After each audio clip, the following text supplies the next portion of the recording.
Ladies and gentlemen, may I direct your attention to something quite extraordinary. You are listening to Kayak Adventure Series. Kayak Adventure Series. This is where you choose your own adventure. You want to be offshore. You want to be shallow. You want to go up the creek. You want to have a kayak that is sophisticated. Or a kayak that is simple. You get to choose your own adventure. Oh, looky there. That's a micro bag. I hope you brought the family. This is going to be wild.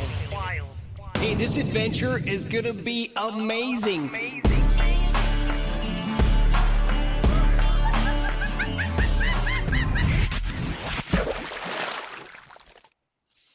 Welcome to the live stream. The Lines End by Sunline. You guys, I can't believe it. We built it up.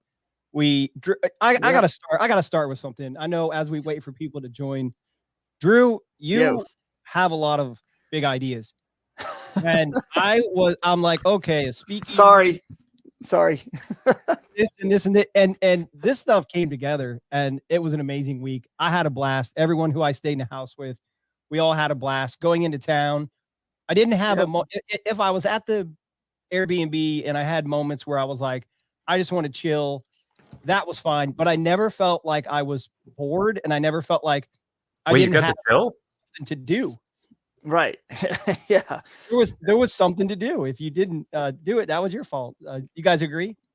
Yeah. I mean, I'm surprised that how many people showed up to all the extracurricular stuff that I was stressed about. You know, people maybe wouldn't show up. You know, and you guys did. The Bastard brunch was packed. Oh God, yeah. And I think actually I haven't even told you guys this yet. On this episode, I think we should go through the main events, like you're talking about, Billy, the things to do, and we should rate out of 10 how we felt those things went. You know what I'm saying? And then we'll give ourselves a little bit of a self-assessment here and rate them. So that could be fun little game for us. Yeah, that'd be fun. And you guys on the live, look at Phil. He's already on. Phil Robertson. What's up, man? Southwest Indiana Outdoors, perfect level adventure fishing. What's up, guys? The anyone who was at the event, if you want to come on the live, Jake and I talked about this, Billy. I don't know how we can do it. We'll figure out a way to just tell us on the comments if you want to come on, and if you were at Shoaliepalooza and you want to talk a little bit about your experience. Just this is sort of an open invite to the anglers to come on the live today if you guys happen to be free. Talk about message any of us. Or just message us on those comments there. If you're on Instagram, we can't get the comments, so if you're on Instagram, do it on Facebook or YouTube, and we'll send you guys a link, and you can just come on and just quickly 5 minutes, just say how it went, what you liked, what you didn't. You know, we already have enough that we're probably screwed. No one's harder, on us than us. You know what I mean? Like, that's the truth. Like, we already know the stuff we need to fix. So you guys can say it if you want, but we probably already know it. But then again, there's a few things maybe we missed that we don't know we need to tweak, but it's pretty obvious the stuff we got to work on and tweak. But all in all, I agree, Billy and Jake, great event. Everyone had a blast. I've gotten so many comments about this is the funnest thing they've ever been to. And if that's the first one with a few little clunky moments and times, and that's what the people are saying, imagine what this could be. I think you guys are seeing the vision, and the concept was at least proven to be pretty darn cool. So yeah. And I mean, I've talked to so many people about their experiences, and just obviously I followed around on Saturday. I followed a couple of you guys. Unfortunately, we didn't get a chance to play a lot of those clips. So perhaps maybe that can be something we can talk about today. But I mean, it was crazy. Like, just to see people, like, I was just like randomly at a spot in the river doing some like B-roll footage, and all of a sudden I just see a guy going up a river with his kayak, in his Crescent. I think he had a light tackle, I believe, or a CK1, one of the two. They're very similar. And I just see him going upstream, and it's just like wild that like he's tethered to his kayak, trudging upstream, casting, and it's just like I never thought I'd see that again. Like, I don't know, it was kind of surreal. Yeah, absolutely. It was. So that's cool. So I think, guys, we're going to show some videos on today's show. We're going to show pictures of the event, some stuff that we haven't had a chance to like process and I mean, trust me, I still have hardly had a chance to process it and go through any of it, because we stayed an extra day. I got out with the family on the water, caught a few shoalies, and wife caught caught one. Well, it was more like a Spoli. I think it was like a hybrid. But she lost 3 good ones. She had a big one on, and they all those actual shoalies came off. But we had fun, and we got caught in a huge rainstorm. I'm talking like the biggest, literally a half mile downstream. We were paddling away from it, but it just kept catching up to us. It rained on us, and it was a cold rain. In the woods, we were hiding out for like probably 45 minutes or more, and the woods were flooded with water. One of my kayaks, even the water came up so much in the river, one of them floated downstream 30 yards. And I wanted to go check on them, but it's hard when your kids are like, no, keep holding us, we're cold, and I'm like, I need to go check on those kayaks because I don't think we pulled them up quite far enough running to get out of the rain. But anyway, it's a memory we'll never forget as a family, just cuddled up in the woods. Maybe I can picture that I can share. It was fun. But yeah, and I'm glad everyone was safe. But as content creators, you love those moments looking back when it rained. I mean, as a family, you love the memory of it because it'll be a core memory now for them. But having video of being caught in a rainstorm is fun. Another thing that happened for me, I don't like dream a lot or don't remember my dreams. And last night or early this morning, I was dreaming that I was fishing on the Flint River. So it was kind of a new. That's crazy. I get excited for tournaments, but I don't actually dream about fishing. I daydream about fishing all the time, but I thought that was kind of fun. No, absolutely. To actually dream about it, that tells you, I guess, what kind of impact it had on your life. You know what I mean? Other people's lives too, the way everyone's talking about this thing. So that's cool. I did find that video. I'm going to pull it up so you guys can see it real quick. It was a memory for sure that we'll never forget. So there was a snake in the hole right next to us in our tree, hiding out right there. There's the snake down in there, curled up. He's just trying to avoid the rain. And here we are. Oh my gosh, she's so wet. Oh yeah. Now this is after it already. See how wet it is. But that was after it already had stopped thundering and lightning. We were about to get back on the water. But Theo, during the storm, we were all cuddled up like a little, just I don't know. This little family just cuddled up there trying to stay warm because it got real cold. But the sun came out. We had a beautiful afloat after that. So anyway, it was a good memory, good time. So I think Billy and I definitely went on a kayak adventure on our first trip. It was it was kind of crazy how steep some of those wildlife management areas were. I think if it rained like that in that clip, you would have a really tough time getting out of a couple of them. Oh yeah, I think you're right. I mean, very tough time. So you got to keep that in mind. That's where those, 4-wheel drive trucks really come into play. That's kind of how I grew up kayak fishing. Is finding Toyota gang. Yep. Yeah. We found out, and maybe we knew this already, but we found out all 3 of us drive a Tacoma. That's true. Oh. That is true. It's crazy. So shout out to Toyota and the Bonus Bucks program. And I don't know if anybody had a Toyota that would qualify to win the Bonus Bucks for that event. We should find out. Rob Jolly says, when are we going back to Georgia? 2025? It sounds like everyone wants to go back. That was a great venue. If that's how we start it, and let's get into it, and we'll start showing pictures and go over the the week. But if that's how we start this thing, I hope you guys realize, everyone watching, listening, they won't all be that big of a festival, that big of a thing. Like Thomas and Georgia just absolutely knocked it out of the park and did a lot of that, for us and put on that whole thing. I mean, that speakeasy being such a rare and cool place, and all the just everything was so unique, and that's just going to be hard. I mean, everywhere else has great venues, don't get me wrong, and you guys are going to love it, but I think that was just a unique, special place. You know what I mean? So we'll see, man. We'll see, Rob. We'll see. TBD is what I'll tell you, Rob. So again, Rob and anybody out there, Aaron's outdoors. He's on the water. I know, because we had an interview with Aaron yesterday, and we're going to play it. Jake and I got on with Aaron real quick, and we're going to play it on this live stream at the end. So we're going to go do our thing first, and then the last 30 minutes will be us interviewing Aaron. He's on the water with John from Creek Fishing Adventures right now, kind of celebrating and just having a good time on the water. But that will come later. So, Travis Decker said he'll come on. Let's send us a DM on Instagram, and I'll shoot you the link for, shoot you the link for the live stream. You can come on. My sister's on here saying she loves her Toyota. I had a good time with the family there, having the Butler family on, which is funny because it was Butler Toyota was the ones who came from Macon. Butler Toyota are the ones who brought the Toyota trucks that were parked right in front of the theater. So people could show them off and they could test drive them. Those new Tacomas look sweet. Yeah.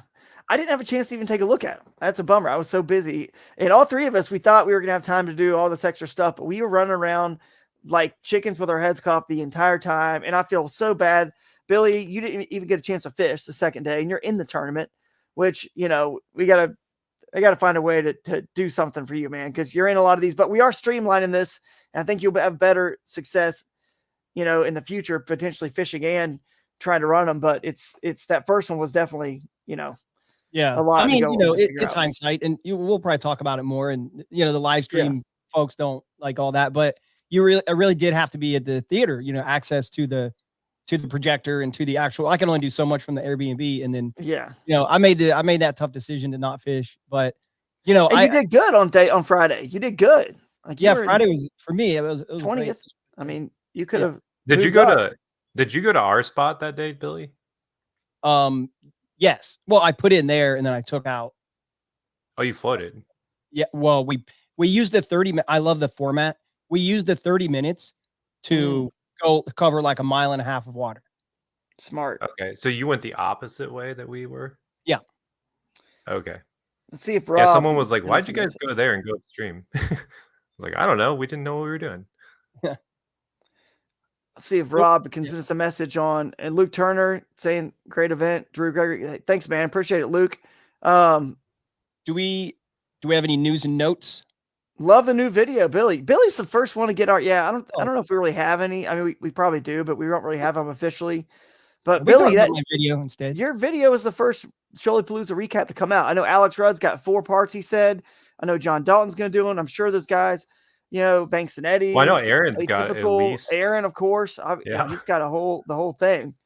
So, Travis said he was going to go on that. Rob, Travis, shoot us a message, maybe on Facebook or Instagram somewhere, and we will get you the live stream link here. So, and I love the GoPro Hero 12. I had the angle was wrong. I've been using a 360 camera for 2 years, and so I forgot to check the view, and so it's like the top of my head and then all that. So on my video, but dude, it's super good. view.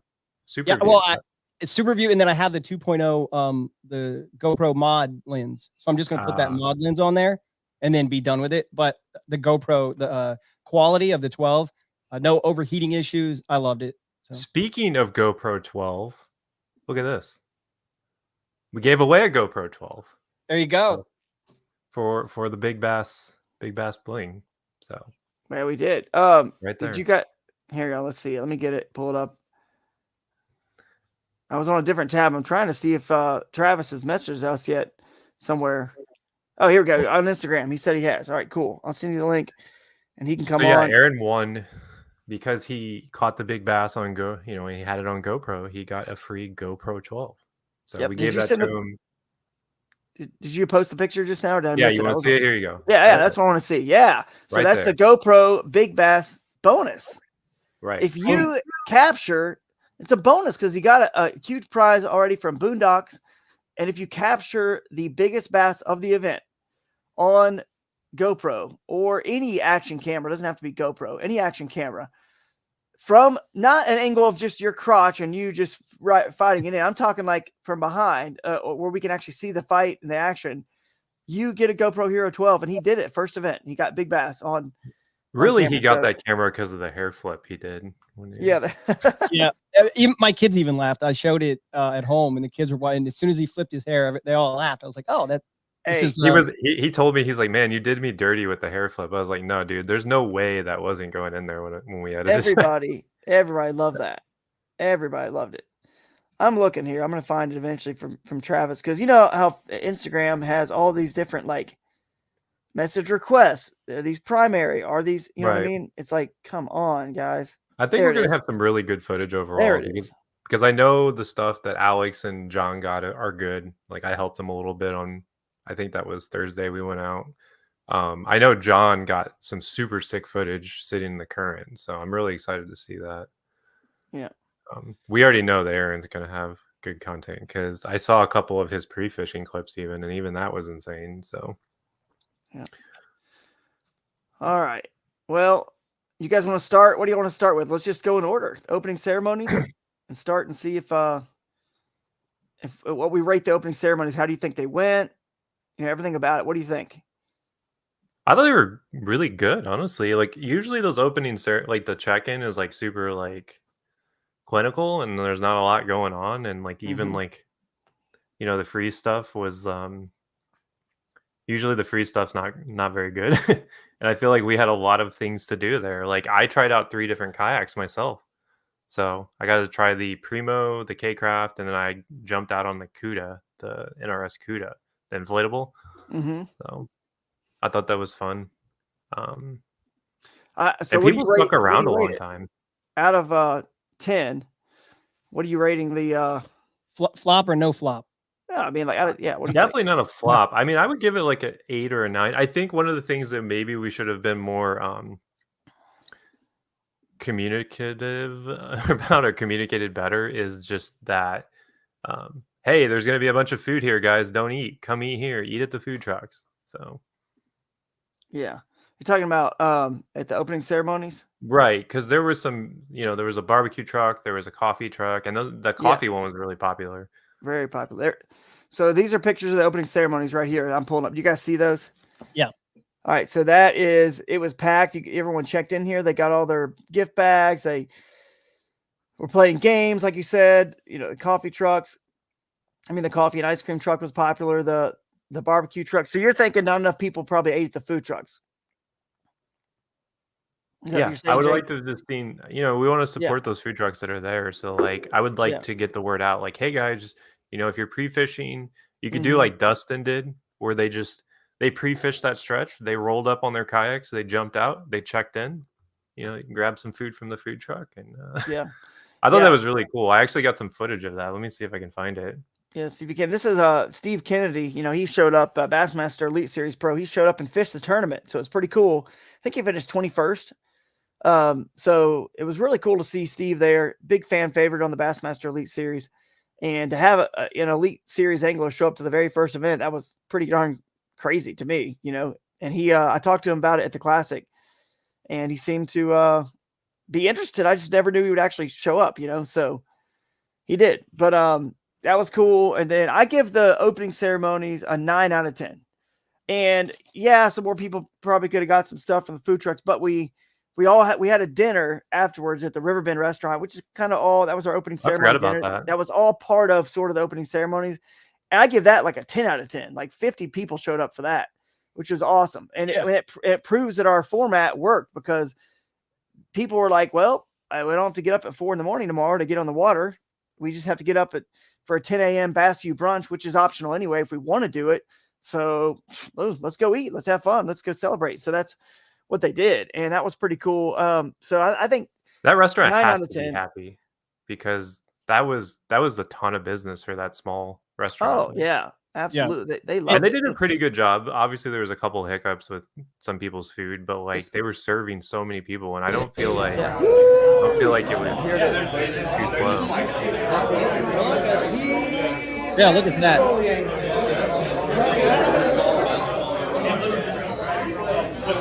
That was before it even got full. We had one more table that got full as well. So yeah, that table like right in front of you filled up. Yeah. I sat there with some guys.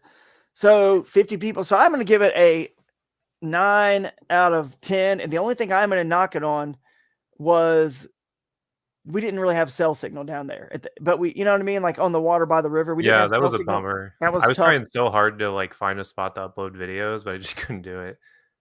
Yeah. Look we at this, Starlink. Aaron says he has probably 7 YouTube videos from Shoaliepalooza. Let's get that's incredible, 7. So we can't wait to see those. Yeah. So now let's well, real quick, I'll say like an 8. 8. Obviously I got my river bassin hat. Nice. Yes, I picked this one. Who wouldn't pick this one? And then I liked when you showed up to the registration, it was at a park, and you had the one of the banners there, and so immediately I knew I was in the right place. because thinking you're going the wrong way, and then to your point, no cell signal. I'm like, am I in the right? Oh, there's the band. Oh, I'm here. So that was cool. I'm gonna show you a picture if I can find it, Billy, of what you're talking about. Well, I mean, you may have seen it a minute ago, but I think I can probably find a picture of that. But you guys, we can bring Travis in too. He's down there in the stream. I'm looking at this. You guys can bring him in. Let's get his thoughts on how that went. Let's add him in. There he is. What's up, man? Can we hear you? Oh, can't hear you. You're muted. Can't hear you right now. In the meantime, I will share this again.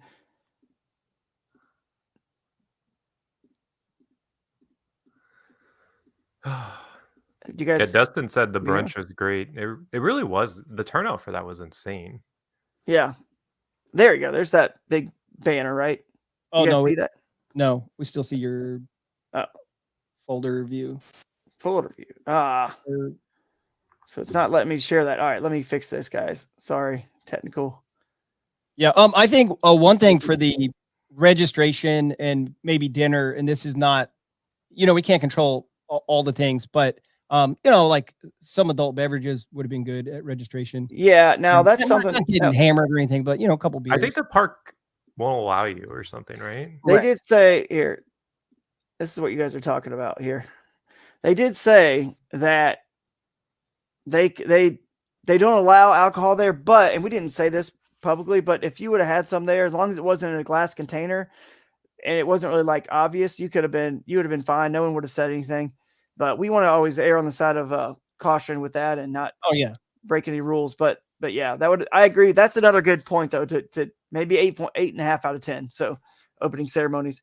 And the view was really sick off that. Like that's where John and Alex finished their YouTube videos too. Because I mean, that's like the perfect outro. Yeah, so. Exactly. It is. All right. I look forward to seeing how that. Did we lose Travis? Or is he reloading? He's reloading, I think, trying to get the audio to work probably. So, but yeah, if anybody wants to come on, you guys can. We'll send you a link if you want to give your comments. All right, so 8.5, 9 out of 10 in my estimate. I mean, dude, the view there is beautiful. I mean, the food, the games.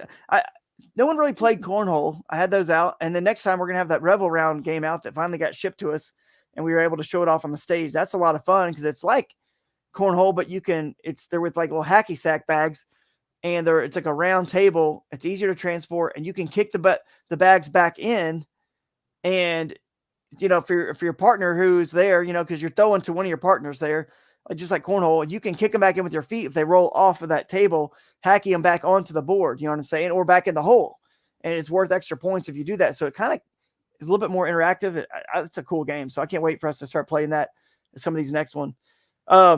We'll get Travis back in. He just sent me a message. But all right, next we had, and obviously we covered the dinner there at the Riverbend restaurant. And then Dustin, I'll send you a link. And then as Travis gets the next thing we had was the Bash U brunch on the next morning at 10. How do you guys think that went? We had 2 seminars there. Good. Let's rate it. So I don't really think that. I think maybe like an 8. I think we could have maybe started like 15 minutes sooner, and it would have given us a little bit more leeway on the seminar. Yeah. But honestly, like the Shoal Bass one was really interesting. Shout out to the hat he gave me. And I thought that the rigging one was very informative, especially if you're curious on because Gene has a very complex kayak, and he's got that thing down to a science. So no doubt. So what was your number when you're rating it out of 10? Give it like an 8, and only because I think if we would have given it a little bit more time, but I think people enjoyed it. They got a good breakfast before heading out. So I feel like I think the location, the speakeasy was so unique. It was so cool. Yeah, there's a picture right there of just kind of how we had it set up, and looks a lot brighter in this picture. Yeah, it does. Definitely wasn't. I got a video of it too. I think this is it. Right here, maybe. Is this it? We'll find out. Well, that's at the after party, but that is the speakeasy. That's just the after party, not for the brunch.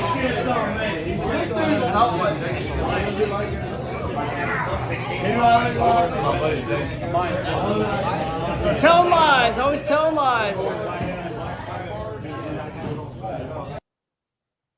But I do have a video somewhere. It might be this one of the actual brunch there. Yeah, That's not it either. It's so hard to find in these little thumbnails. Yeah. But I'll look for that, and then you guys can do your ratings. I'll look for that video. So no rating for me. I actually didn't go to the brunch. I used that time to try to scout some river, and we did that. So no rating for me. But like you said, the venue for that was like 11 out of 10. So the speakeasy it was unreal. Yeah, it was unreal. I'm gonna give that honestly, I'll give it like a 9.5 out of 10 because the place was cool, the food was cool, everybody came. We had like 40 something people there. We ate all the food. Gene was great. Dr. Salmon's. You guys ate so much. Yeah, I know. You and I just ate like a pancake. It was all gone. And I was like, it was like scraps. It was like a cold pancake. I'm like, all right. Yeah, it was insane. I was getting the jitters by the end. I was like, man, I'm starving. All I've had is coffee. Yeah, Fisher folk over here is like, dude had millions of dollars in Babe Ruth stuff. Yeah, he did. And Hank Aaron and Jackie Robinson and every name you want to mention in there, signed memorabilia. It was crazy. And I just got to give it like pretty much almost, like I said, 9.5 out of 10 because the stuff that really didn't go well, it was really just like stuff that we could have like done better. You know what I mean? Like the place was great. The anglers showed up. We had to cut out the YouTuber panel and Jeff Little and I's seminar because next time we're going to change this in Michigan. We're going to change the timing. We're going to maybe be like, whenever the anglers get there, we're going to do our first seminar like at 30 minutes, start at 30 minutes after they get there. Cause there's a lot of wanting to talk and hang out. Eat and listen. Yeah. I would love to do like a rigging seminar myself. Like, sit down and do like, here's the Newport. I've rigged like 15 at this point. Like, yeah, so. That'd be cool to have you do one of those at one of the events for sure. What's the plan with the video that you did record? You give those to the presenters? So ideally, and this is, ideally, we edit it down to a seminar that will be posted on Bass University. We just have to tweak the colors a little bit because it was a challenge to record that. It was very dark in there. So that was one of the things. Yeah, you could kind of knock it a little bit, but that's nothing to do with the people and their experience there. I think the anglers loved it. Yeah, and they showed up. So I think from the crowd standpoint, like it was perfect. Like nothing to knock it. Like it was, people were really engaged on the seminars. Like I think the shoal bass, like the first half of that shoal bass one, people were really into. Yeah. So, and I do have some. So here we go. Here's the video now of the actual talk from Dr. Salmon's. Like what the heck is going on here? So that was cool. So that's kind of how it looked. We didn't have a chance to even post all this stuff necessarily. We were just going so fast. So thank you guys so much for coming to the This is Bass the end, but you can see the lighting's a little presented by Bass University. So one of the foremost leaders in the fishing world, that's bass cool, fishing world, and educating. And that's cool. Yeah, so that's kind of what it looked like on the video. But yeah, thanks for coming out to that, guys. Let's see if we got anybody in the queue here. We can try Travis again and Dustin. Let's see. Do we hear you now, Travis? Can you hear me now? Yeah, we got you. We'll bring Dustin in too. Hey, what's going on, guys? What's up? Both of you guys, man. So what are you're driving, Dustin? I am. I'm always driving, it feels like. So. Yeah, absolutely. So what do you guys think, man? I'll let Travis, you can go first. I mean, you were the first to pop in here and tell us you want to come on and talk about the event a little bit. So what do you think, man? What do you want to start with? Just share your thoughts. Man, it was just an absolute blast. I fished so many bass tournaments in my life, and to have an event like that, it was just crazy to see all the hard work and everything you put in. I mean, I started out with the registration, having all the vendors there, and I felt kind of bad for the food truck guys. I wanted everybody to eat, but at the same time, we were heading to Riverbend afterwards, and all Riverbend was awesome. And then to get up and do I think the best thing of the whole tournament was not having to get up Friday morning early. Yeah. Yeah, I kind of got to sleep in and then head over to the brunch and eat breakfast and hang out with everybody, and it was a great time. It was so weird to see people fishing in the evening because, like, obviously I wasn't fishing, but I was like sitting there next to Amanda while she's judging fish, and it's just like it's progressively getting darker. And it seemed like as that afternoon session got later and later, the big fish started biting because from 6 to 7, it just seemed like so many big shoal bass were caught. It's crazy. Yeah, I caught 2 of my 18s in the last probably 20-25 minutes of the Friday. And I mean, the day one big fish was literally a buzzer beater. Like he didn't even have like half a second to spare to get that one. Yeah, that was Mike Hawks, wasn't it? It was. It was razor thin. It was like 1/100th of a second. Like literally, like it was like 59.59. I was like, oh my gosh. Yeah, that was we awesome. Didn't talk about that enough, honestly, about that fish and how they were like, is this going to count? Is it not going to count? You know, because we didn't really clarify that, and of course it's the first event, and I mean Bassmaster and Hobie and KBF, they kind of clarify a little bit. So I've heard them say it, so I knew it could be stamped 7 on the dot, and doesn't matter if it's 7, 30 seconds, 7 and like 7 and as long as 30 it's seconds. Not 7:01, right? As long as it's not 7:01, you're good. So because every definitely the right call. Yeah, it was, and it counted, and he got it, and it was a big bass. What was it? Do you remember what? 21 and 21 and a half, I think. Yeah, shoal bass. So, and then he caught a bigger one the next day, though. That's the craziest part. Yeah, and I've got to tell you guys, never in my life those shoal bass are insane. Yeah. I have a clip in a video that it took 7 minutes from the time I hooked the fish. It took 7 minutes and 39 seconds to actually get a good picture of it and release it. What? Because I could not get it to set still on a board. Dang. And I've catched big smallmouth up here in the river all the time, and I've never had one fight the way these shoal bass fight. That was definitely a fish of a lifetime. It was really cool. Yeah, I had a lot of people telling me like, yeah, we need like a restraint for these things because they like won't sit still. Yeah, they're tough. Dustin, I think man, because they were spawning too. Like they get kind of. Yeah, maybe it's the spring. The water's cooler. They got more energy. Trust me, you catch them in summer, it won't be quite like that, or the fall. But yeah, I can't imagine trying to do the micro bag. I didn't enter that. I can imagine trying to hold down all those small fish. Dude, well, it paid off for John. Man. Yep. I lost 4 on the micro bag. Just couldn't keep them on the board. You couldn't put your hand on them or a couple fingers or anything to get them to stay in one spot. Yeah, I believe that. That's the challenge of the micro bag, man. Yeah, I think they were all camera shy. Is anything I could come up with. I could get them to hold still for a couple seconds, so I got the camera ready, and then it was game on again. So that might be good feedback. I'm curious if we need to tweak, the whole that aspect, because like there were some challenges with the micro bag, which we can talk about. Well, later, I think some people just didn't know the rule, even that's why their 3 fingers were on the fish, and like some people were like holding the fish like this, and like you couldn't even see the fish. So how do we even know? Like, but I tested the whole thing. I mean, I fished a couple times for micro bags. One in a creek here in Ohio, just from the bank with the kids. Another time on a kayak on Susquehanna, where we're going to be for the Fiesta on the Susky. And it's not much. I didn't think it was much different than regular fish that still flop and try to. It's challenging, and you got to figure it out. But eventually they calm down and settle down, and you can put your finger there and even lift it off, and they just real quick and they stay. But it'll just take a little time. That's all. But John won because the other guys had their hand too many fingers on the fish.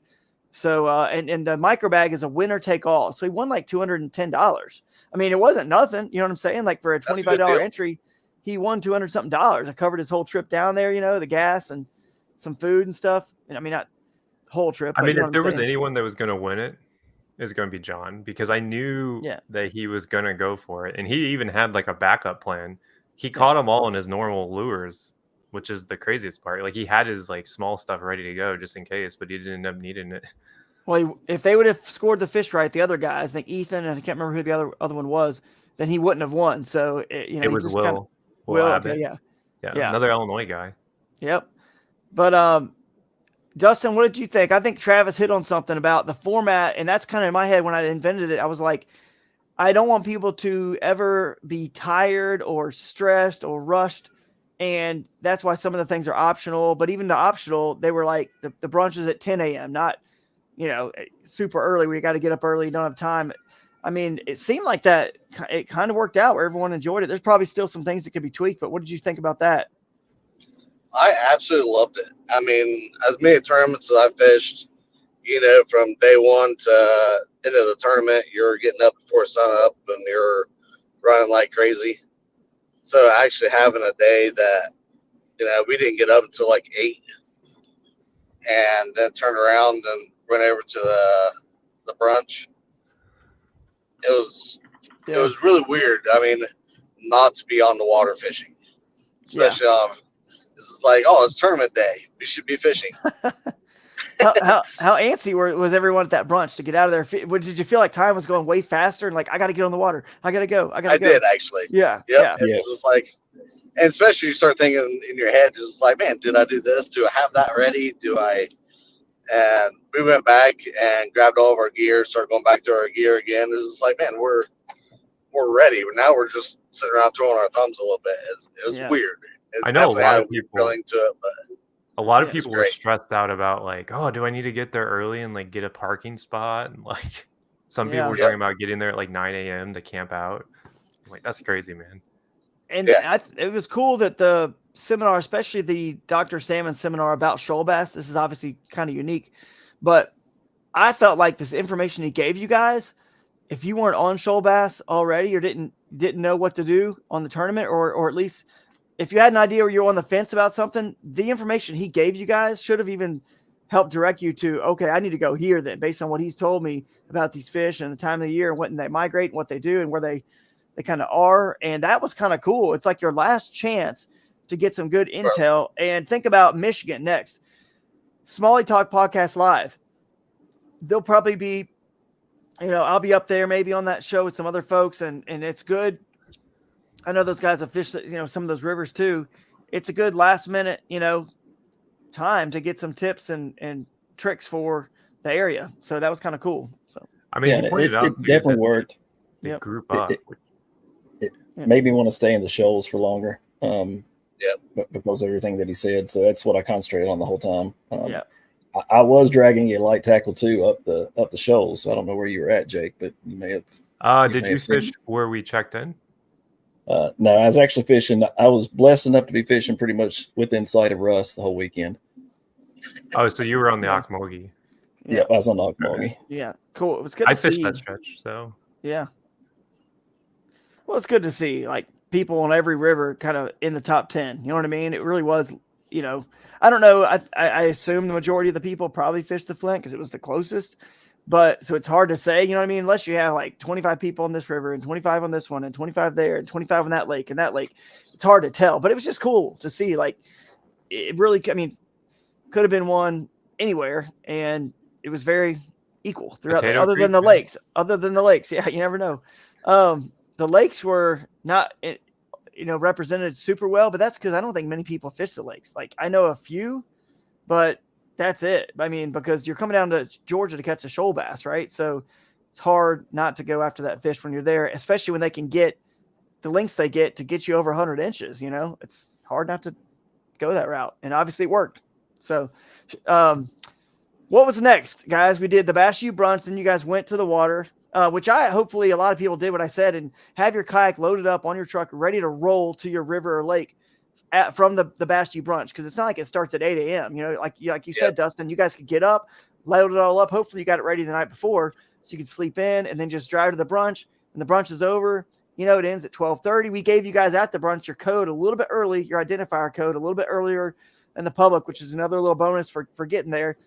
Not that you could do anything with that code until, lines in time, but you were able to get it. The sooner you get that and get stuff done, I know as an angler, it feels good. So, and I appreciate you guys. And if you still didn't pay for that brunch, you can go onto that link for the Bass U brunch and click on the button. And again, it comes up with a suggested $30. You could change it to $1. You can change it to $5, based on what kind of, financial situation you're in. You're welcome to change it to 50 or 100 if you want. If you really appreciate us bringing those guys in, to have those great seminars. So, because it definitely costs us, and they don't just come in for nothing. You know what I mean? Like we got to take care of them. So appreciate you guys supporting us for that. And obviously the food, we had to pay for all the food and stuff. So, but yeah, the next thing was you went and fished. And now what do you guys think about Friday? Was that pretty cool having a just a half day and you kind of make a mistake, you could correct it on Saturday because it was still just a 5 fish limit between both days. How cool and how weird was it fishing in a tournament from 3 to 7, like getting a little bit of the afternoon bite? And that was very odd feeling. It was pretty cool. And then like you said before, it's like you're practicing, but then your fish count. Like, I have to say, we went to a random spot on Friday that we drove over and looked at it, but never actually got on the water. And so we hit it thinking that there's a good chance we can land something big. Didn't happen. But the thing is, what I really liked was it wasn't stressful. Like, oh, I just wasted a whole day checking out this spot. It's still 5 fish. So we caught a few fish, got a few things on the board, and still had a great plan B for Saturday. So it was nice not having that stress of trying to land 5. Right. I have an interesting story we can tell, which I don't know that. And this we almost lost you there. Sorry. Oh. Go ahead, Jake. Oh, I was gonna say this is kind of justifies the Friday session. Is that we had a competitor who fished Friday and had a giant bag. Unfortunately, he had the wrong identifier. And basically he didn't have the one that we had handed out. So none of his fish counted. And typically if that happened with a giant bag like that, you'd be so discouraged. You'd be like, okay, well, I can't win this tournament. I'm completely out of it. Like, this is just like a huge, it would be defeating. Well, he took it pretty well. He was like, you know what? That's fine. No big deal. And he went back out the next day and caught another giant bag after zeroing on, Friday because of all of his fish. So he ended up getting 4th, I believe. It was Mr. Lee, wasn't it? Yeah, Mr. Lee. He was super. He seemed like he had a great time. He was super happy at the event, at the awards, and like it. To me, I think it justifies that, like, just because you zero on Friday, Friday is like, think of it as like your bonus time. It's like a lot of the people who ended up doing really well, with the exception of a few, didn't really have a giant bag on Friday. Like, a lot of those fish were caught on Saturday. So like, it's really just, it kind of balances out in the end. I think it's really cool because, if you go out and blink in a normal tournament on day one, that's it, you're done. Yeah, you're done. I think Alex Rudd kind of nailed it too when he said now too was, low key comic. I think his overall demeanor, and he seems like a really positive, very infectious, positive guy, and I think that probably a lot of people would have got spun out, like Jake said. And most of the same thing happened with Abram Champion. His phone messed up on him. He had a 19-inch fish on Friday that he didn't get to submit. Yeah, I ran into him at Walmart that night when he was getting a new phone, and dang.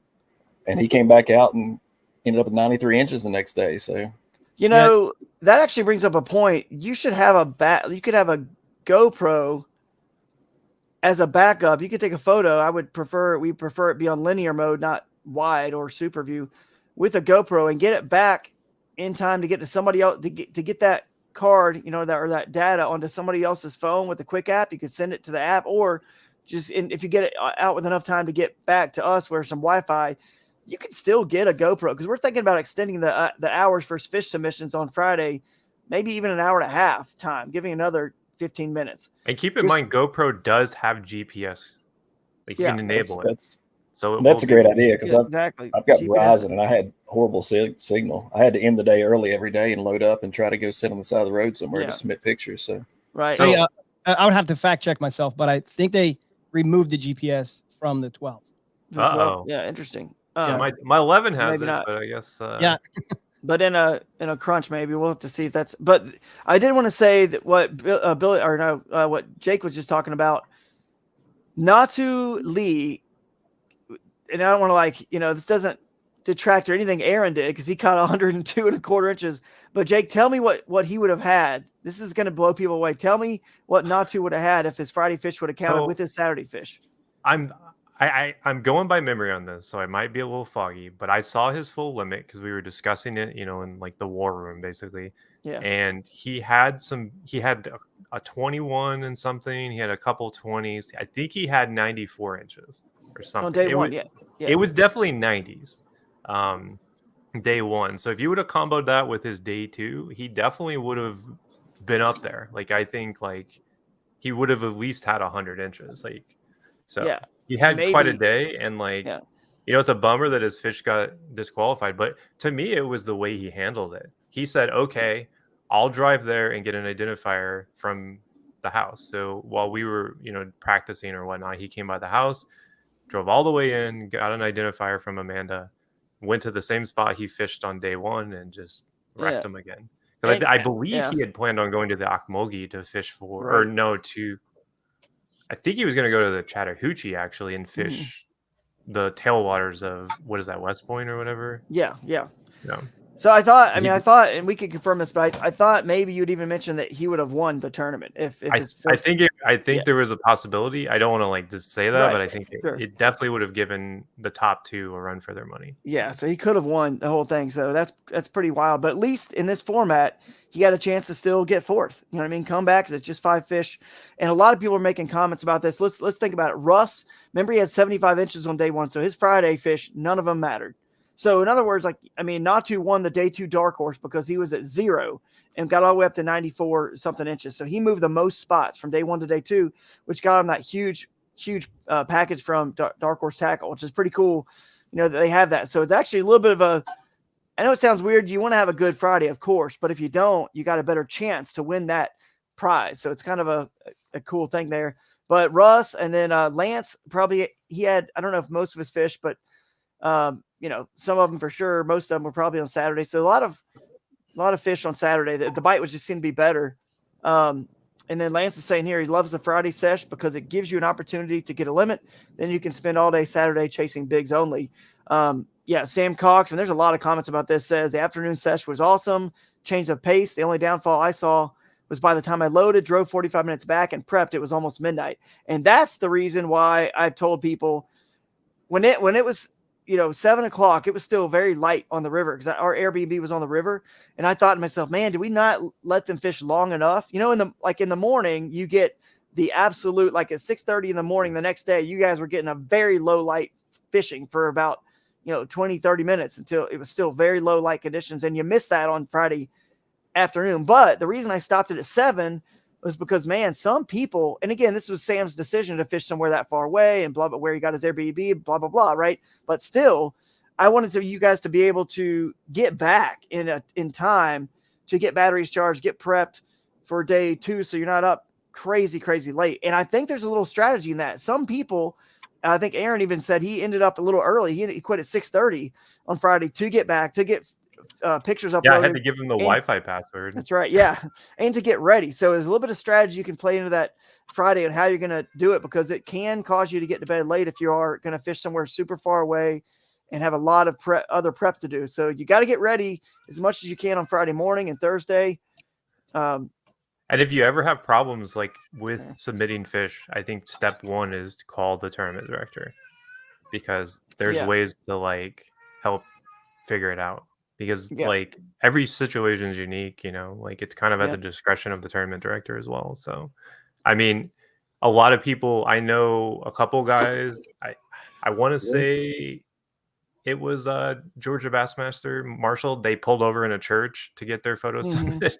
So yeah, that's right. That's a good point, actually. And by the way, Phil said the same thing. Friday was huge. It leaves room for error going into day two with a little less pressure. Ryan Parker, same thing. Friday session was key for him with no practice. So it's practice, but it counts if you catch something. So that's kind of cool.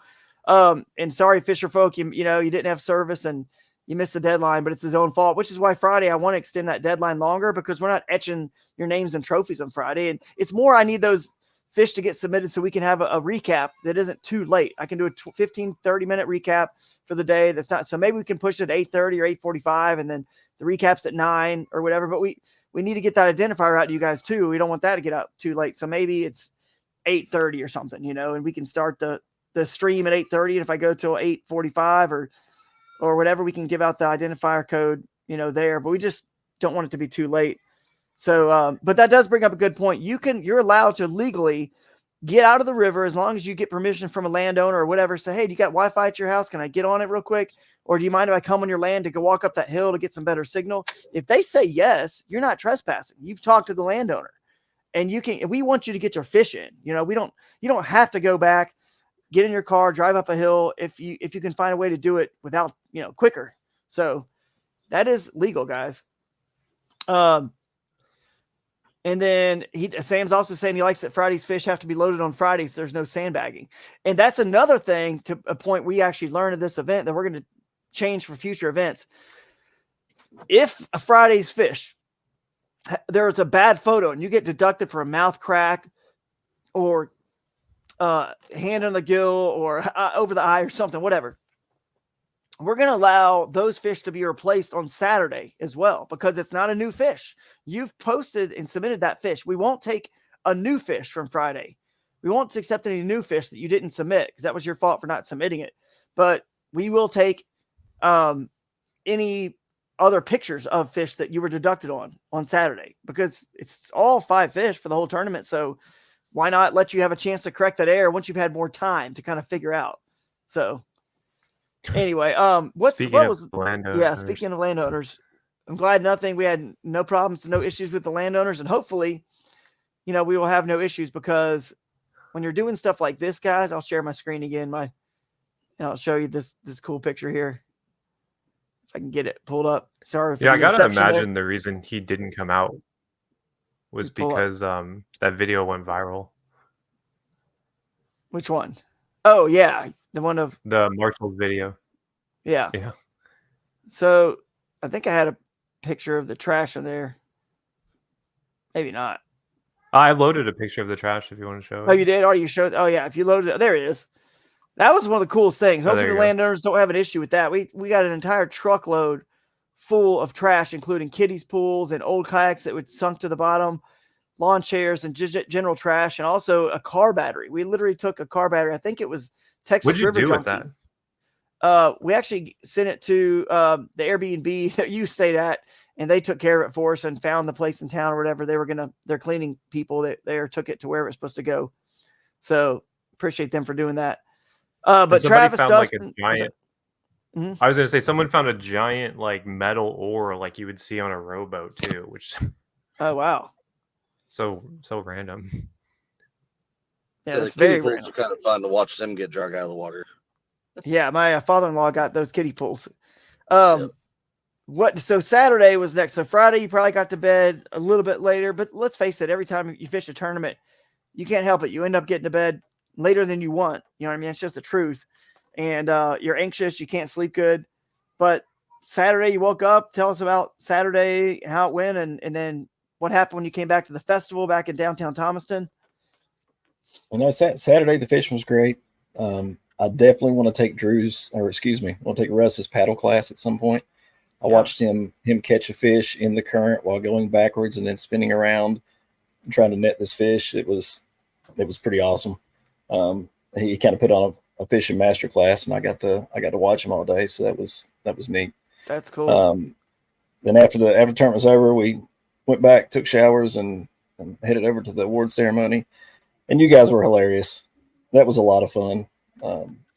There to watching the awards ceremony and all. And then we were definitely stressed I hate out. that I didn't get to see. I hate that I didn't get to meet James from Crescent while I was there. That was the one thing that I wanted to do that I didn't get to. I run that light tackle too, and I like Crescent a lot. I think I believe in what you guys are doing, and also that was.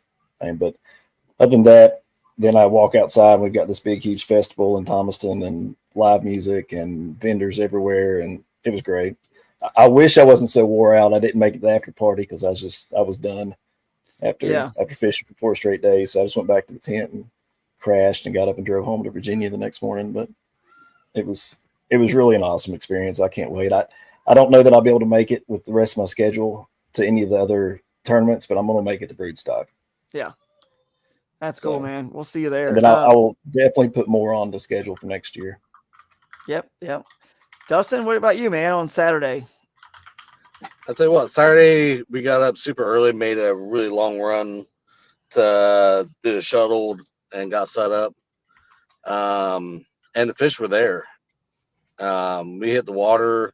It's on the water just a few minutes. I already had 2 good keepers already on the boat, and it was just like, okay, this is going to be a great day. And I was fishing with Robert Weichert and Ramon, and we hammered a bunch of fish. And Nice. I ended up getting a 19.5 inch. It was definitely my biggest, which was awesome, especially for doing it in the tournament. Yeah. And then, like Travis said, we got off the water, ended up back at the show and everything. But even just pulling in there, the atmosphere was great. I mean, you got out, everybody was happy. Everybody, live music. I mean, where we parked at, you could hear and see the music and stuff going. It was like, okay, this is a festival. It ain't just a tournament. It's just complete festival on top of that. Yep. So Live music. Yep. So definitely mad props to Drew and Billy and the city of Thompson for dragging out the red carpet for all the anglers, which is it's kind of unique, especially in the kayak world. So Yeah. It's unique in the boat world too. I can tell you that was. It is. Yeah. Oh yeah. It is. This I mean, was- that's Yeah. Yep. It was very different for Yeah. sure. I'm glad you guys enjoyed it and got back and got to partake in the festival. I know you guys had a long shuttle and everything, Dustin. So tell me about the timing. Lines out was at 3. You guys had a long shuttle. I was a little concerned. Some anglers, lines out's at 3 and our awards are at 6. That's a long time, but not when you're 30 or 45 minutes away from just getting to your takeout and then loading up and then running a big long shuttle. Yep. I mean, were you able to get back in decent time? What time did you make it back? We were hustling. I tell you what, we got off the water actually a couple minutes till 3 because we knew we had a long shuttle, and it was ended up being about an hour 15 minutes or about an hour and a half by the time we loaded up our gear and got all the way back to where my truck was sitting at, and then another 23 minutes, I think it was. Something like that, 25 minutes to even get into service. So Yeah. we were pushing the limit up to the last second pretty much. And Yeah. You guys got back at what time, you think?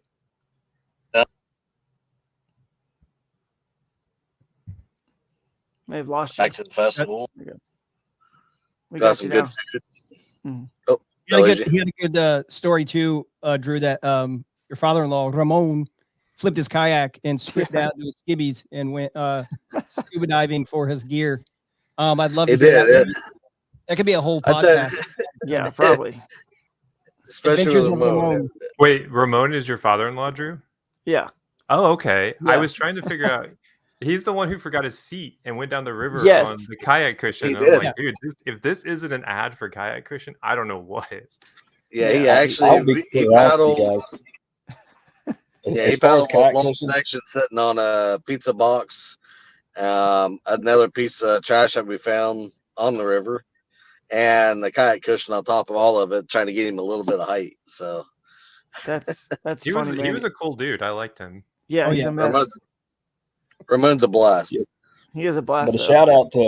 shout out to kayak cushions because Yeah. every time I've seen them, I'm like, man, I'm not spending that much money for a cushion. And then I get there and I sit down on one, and they are worth absolutely every penny they charge. Every penny. That He's is got a new true. one So- too. The Bertha. So there you go. There's our Yes, the kayak cushion Bertha. hot seat right there. Yeah, and they're like antimicrobial. You can take the cover off and wash it. There's a Yep. lot of. Yep. Because the first thing people say is like, "Oh, I could go to Walmart and buy." You could and use it for a season and throw it away. The kayak, I have like 6 of them, and some of them are my original ones are just like the day I bought them. So Mm-hmm. Yeah. So if Sitting on there's one right anybody out there that's thinking it's too much money, it's not. It is worth every penny. Yeah. Yeah. They are. And do we even let's see. So now we're on to kind of the awards. The awards, I mean, we were kind of giving ourselves Hey, guys. ratings. That was Not to you out of here? interrupt real quick, Joe. I gotta go. I gotta be in the shop here in a few minutes. I See just you, buddy. want to jump on. Definitely mad props to you, Drew, and for everything you put on. Billy for all the behind the scenes stuff. He did a phenomenal job that way. Yeah. Exactly. He's everything.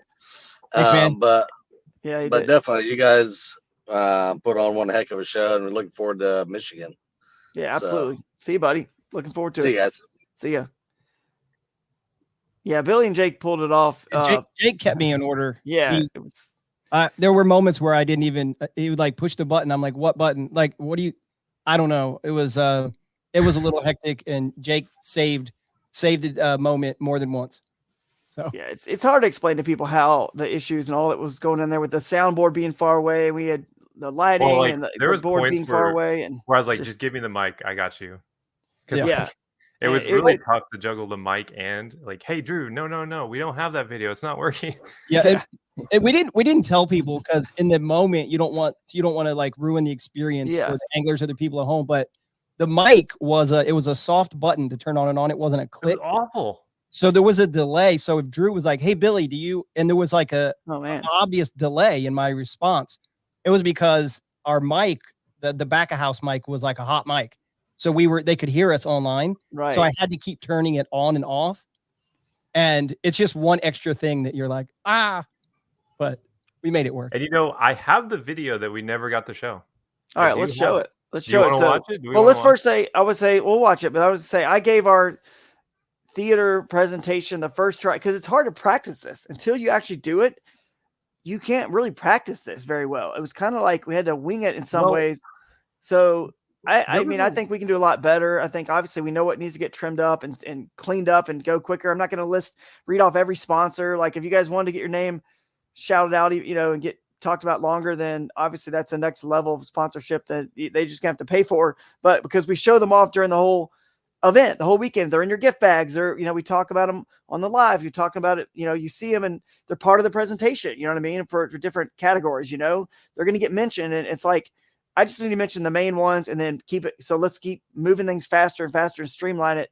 But we can make it faster, quicker, and I think we all kind of know some things. A little clunky. I give us like a 6 out of 10 compared to what it could be. Yeah, But- we definitely we had like the splash screens up probably a little too long and things like that. So Yeah, and Alex did a good job on stage, man. Great job of filling in. We're going to streamline all that stuff, and it's going to be much, much better. We'll probably bring you guys up one by one. I know some people said it's kind of tough being up there standing in those bright lights for that long. So maybe we'll do that next time. And there's a lot of little things we'll tweak, and just we needed one to happen so we could know what to like adjust, and tweak. So we got it. I did like the hot seat because I'll tell you, up until the last minute, I thought Russ had it. Oh yeah, it made it I very think exciting. Russ thought Russ had it right up until the last minute. So Yep. yeah, that was exciting. Kayak cushion hot seat was a cool idea. We had to plan that quote random order. We knew the order, you know what I mean? Obviously. And you guys, that was the idea. You weren't supposed to know it. And it's good that Aaron's fish were submitted after lines out, because then nobody knew, because Russ was in the lead when the board went off. I don't know. Amanda, I think she shut it off with like an hour and a half, maybe 2 hours left. I told her to give it plenty of time. Don't do like an hour, do like at least an hour and a half or two, so that we have some suspense for the hot seat. You know what I mean? And that's exactly what happened. It was very suspenseful. So, and I knew Aaron had won, obviously, but I knew before Aaron knew, basically. Well, before anyone knew, really, because I saw what he had on day one. I saw him submitting his fish, and so I called him. I'm like, hey, I need you to give us this clip. He didn't know they had won. He was convinced that Russ had him beat because he saw that Russ had 100 inches, and he's like, dude, he probably called that little one. I'm not gonna win. He was really unsure, but I think the hot seat worked. I think once he saw what Russ had, I think Aaron's like, all right, I got this. Yeah. Aaron was like the only one that probably knew once it was just him and full and disclosure, Russ. if you were really, really paying attention, Billy and I actually spoiled it for like a 1/10 of a second. It flashed on screen because Billy accidentally hit it twice. Yeah. But we fixed it really quick. Yeah. Yeah, we went back to the theater. We saw it pop up, so we knew before Russ did.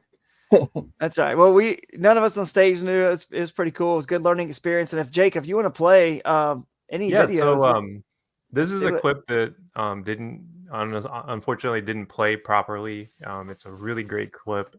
It's done by Jeff Little following Lance Coley. That's how he pronounces his name, right? Lance Coley. Yeah, Lance Coley. But basically, this is one of his big fish from Friday. This is from the short session. So, yeah, this is a cool shot. Really cool.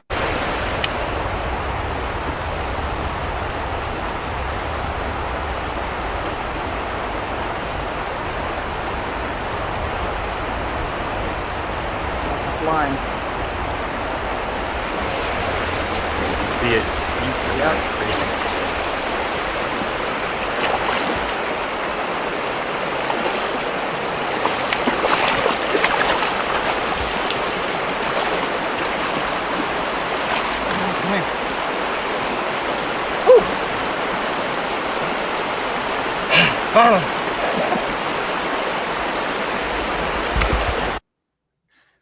That was cool. And that was like a 20-incher, right? Yeah, it was 20 on the dot. So that's pretty cool, man. See that now that's the thing too. Like the anglers, you guys had some really cool footage, and we've seen a lot of recaps of some awesome fish catches and clips. I mean, and it doesn't even matter if you're like Ethan, was it Ethan Grizzard? He had this really cool clip of a chesty of him catching that fish, a PB, 19.5 shoalie, lots of emotion. And he could have submitted that to our website under the media, section for anglers, and upload footage is what it says. Those are clips like, whatever we got, short clips like that, we'll play them if we, need them or have time to play them. Obviously, even if you don't make the top 10 on stage, like if we want cool, just short clips like that, and we can put them on that big screen. And that's where I think you guys kind of helping us out. And especially on Friday, please, on Friday, by all means, I know you're busy. You got to get to bed, but just trimming one clip down to like no cuts and edits, just one to that 30 seconds of that fish catch.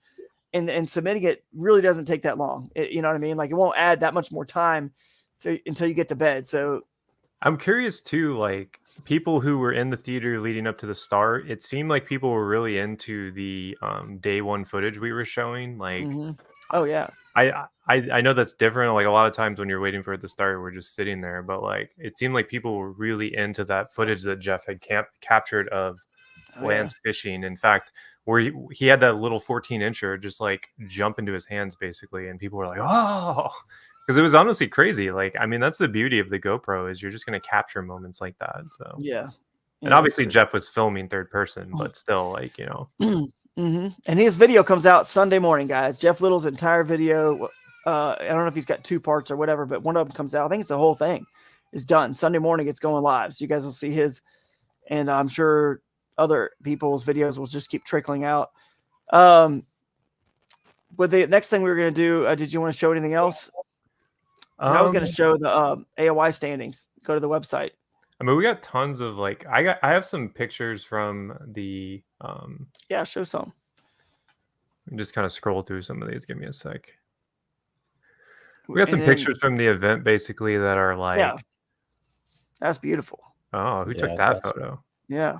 Yeah, that was... That's cool. And then that's a funny one. That's a little action shot there of Russ getting his champion, his century belt hooked up. A little candid shot, but then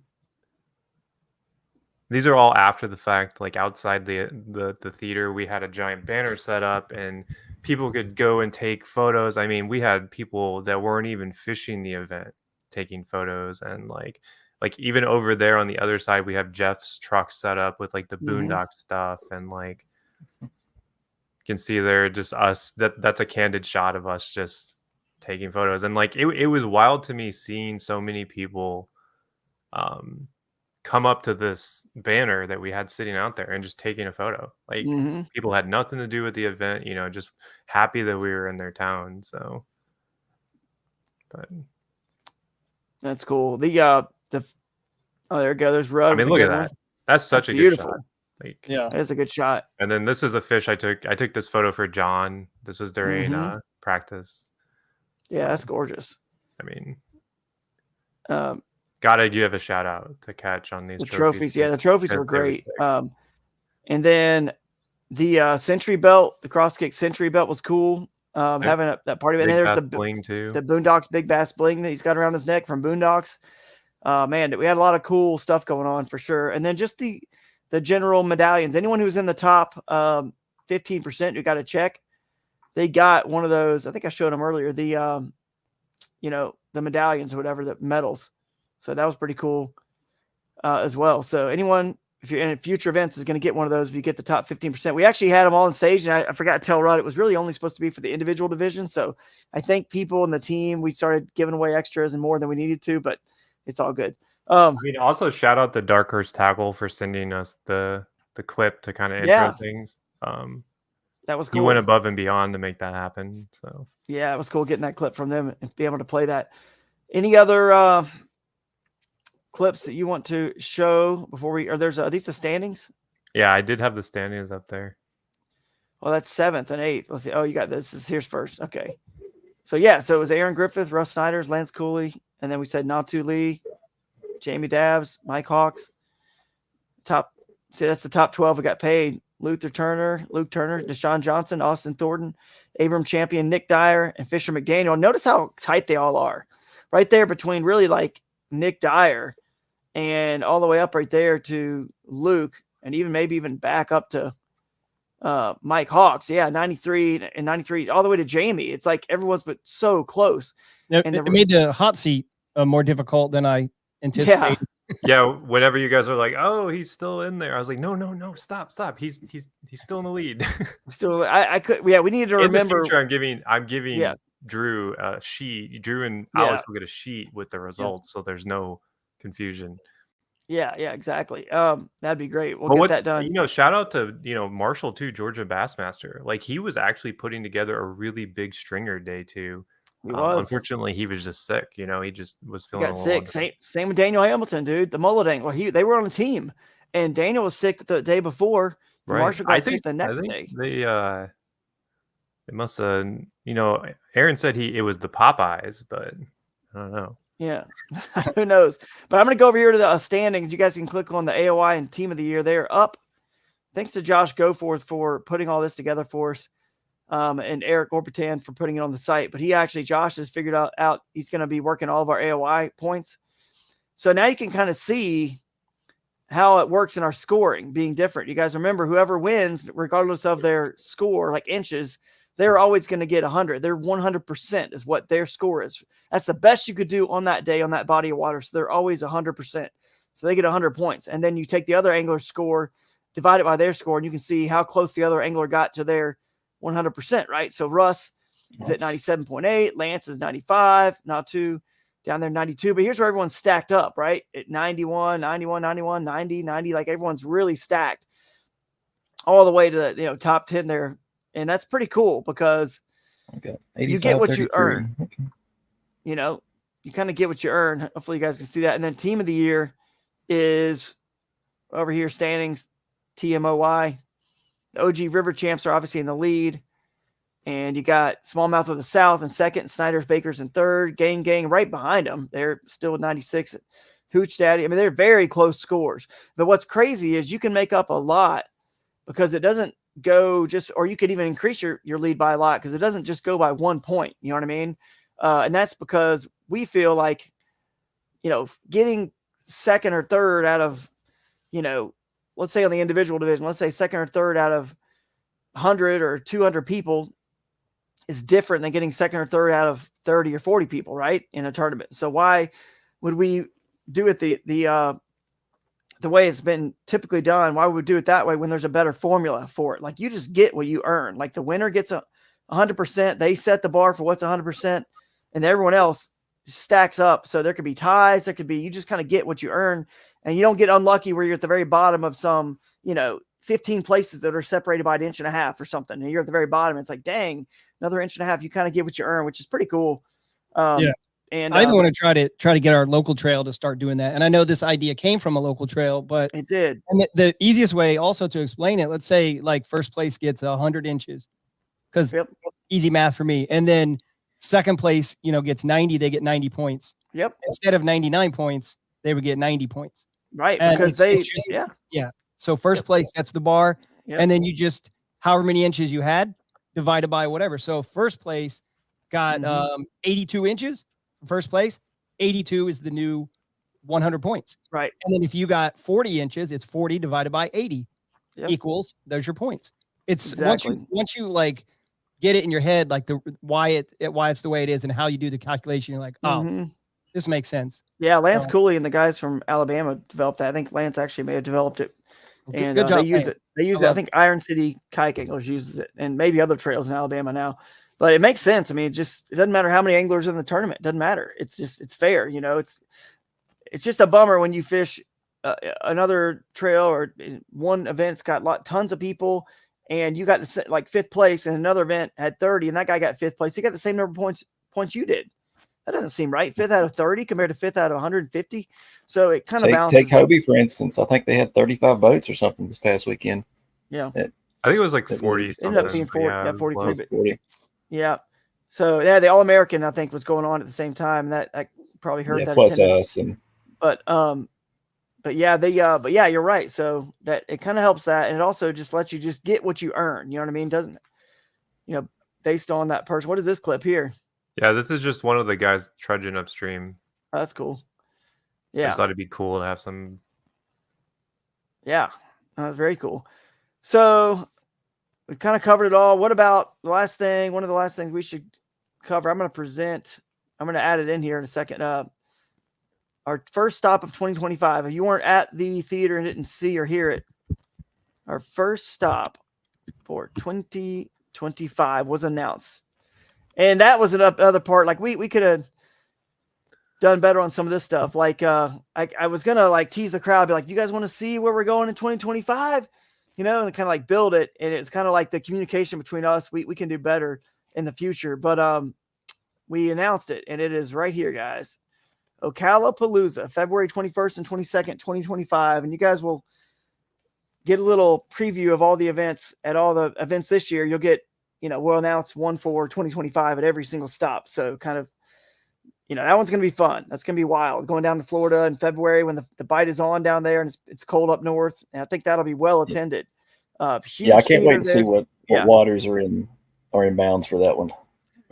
I mean, you can just go right now and look at all the rivers and lakes, you know what I mean, within an hour of Ocala and just basically figure it out, but like Rodman, the Aqualaha, the Withlacoochee, Orange Lake, which is in Bassmaster's top 10 for lakes, in their last magazine a few months ago when they did, or whatever, last year, the top 100 lakes. I mean, Lake Panisofsky, I think is what it's called, or Topa. Yeah. Down there's some good waters, and basically within an hour, and then even the northern section of that fishery, that within northern hour, you've got Swanee bass water. The Santa Fe River is in bounds. So Swanee bass, if you've never caught a Swanee, that's a good time to come over there and catch a Swanee and knock that one off your bucket list too. So they're real pretty little fish. But they don't get super big, right? Like no, 14 inches maybe. Yeah, 14, 15. You might I've caught one that was like 3 pounds.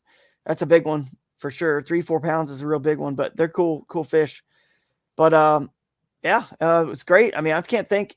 Covered the microbag. We did award the top female, the top youth. It was great seeing the kids get involved. We gave away that Crescent Primo to the top youth, which we'll do at every event as well. Raised a lot of money we gave away that flash colored Shoalie and raised a lot of money. We still have to figure out how much money that was. We got to go count it all up and figure it out. It's complicated. The people taking the money, it was mixed in with the money for the t-shirts too. So we got to go back and count all the raffle tickets basically and do the math. But we had Jay as Average Joe. That's right. Jay Jordan won the Average Joe, aggressively average anglers, Average Joe, right in the middle. He was dead middle of the pack. So he was definitely average, but it was a good event. And do you want to show Aaron's clip or no, we show it in our video. We show it on the other one. In our video we're about to play.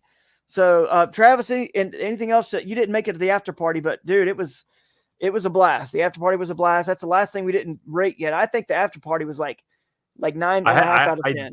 I didn't see Billy so relaxed all week, and then we got there, and he was finally over the hill. He was chill. It was good. Here we go. There's a clip from the first stop of the after party. Oh, you hear what I did? Yeah, your brain is fried. When I got back to the main road, I hopped out. I was like, Yeah, I really hate that I missed that. Yeah. They had the whole festival down there going on. Live music.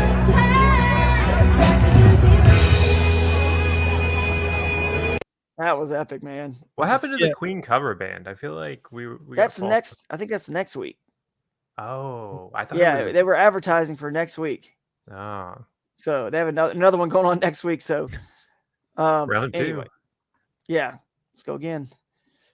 But yeah, that was the after party. I think I showed a clip earlier of the speakeasy again. We went there next. So anyway,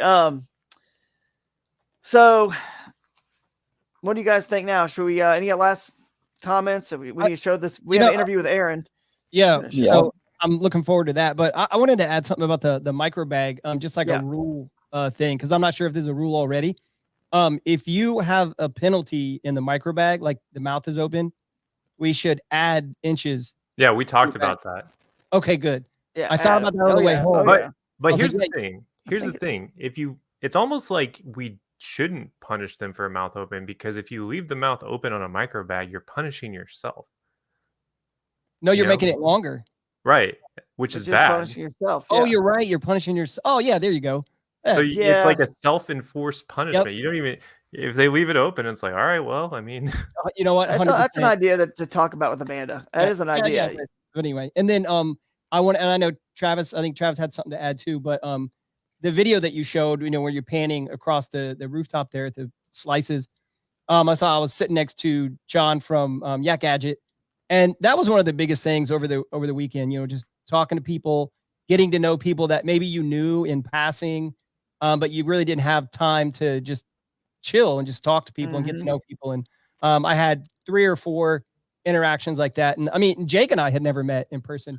It was always, this type of format. So that was probably my favorite takeaway from it, was just meeting people and building stronger connections with people I already knew.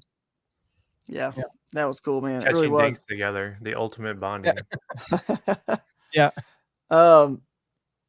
Dwight family, No, I just wanted appreciate them showing up. By the way, they said they had a blast. Josiah's excited to get on the water in his new kayak. That's so cool, man. Yeah, that So whole happy for family him. turned out. There Yeah. was a lot of them in that. Youth and lady angler and Yep. That's who won the Shoalie, right? He won the primo. the primo. Yeah, Won the Primo. Okay. But Fisher McDaniel won the Shoalie. His mom won the Shoalie, not him, but and his she's mom, keeping it. She his said family. she's keeping Yeah, it. she's keeping it. Yeah, for her. So Yeah, she was tickled to death. That was awesome to see her win that. yeah. And let's remind people before we play the video interview, we're going to end on that. And there, you guys can still post comments, and maybe we'll sit here and kind of pull some up or reply. But basically, let's remind people that Michigan is next. Let's get signed up. We are going to cut back the sponsors gift bags to the first 50.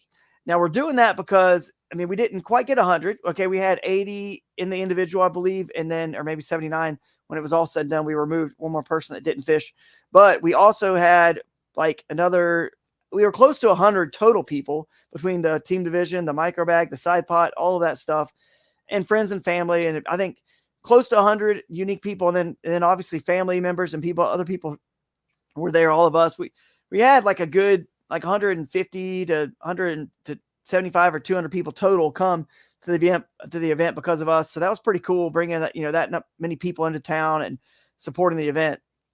Definitely cool. Let's try to see if we can top that in Michigan. So the payouts, which we didn't really talk about, we could pull that up, but the payouts ended up being it was like 3,400 for Aaron, and then Russ was like, I can't remember, it was like 15 or 18, but they all got their checks right when they walked off stage.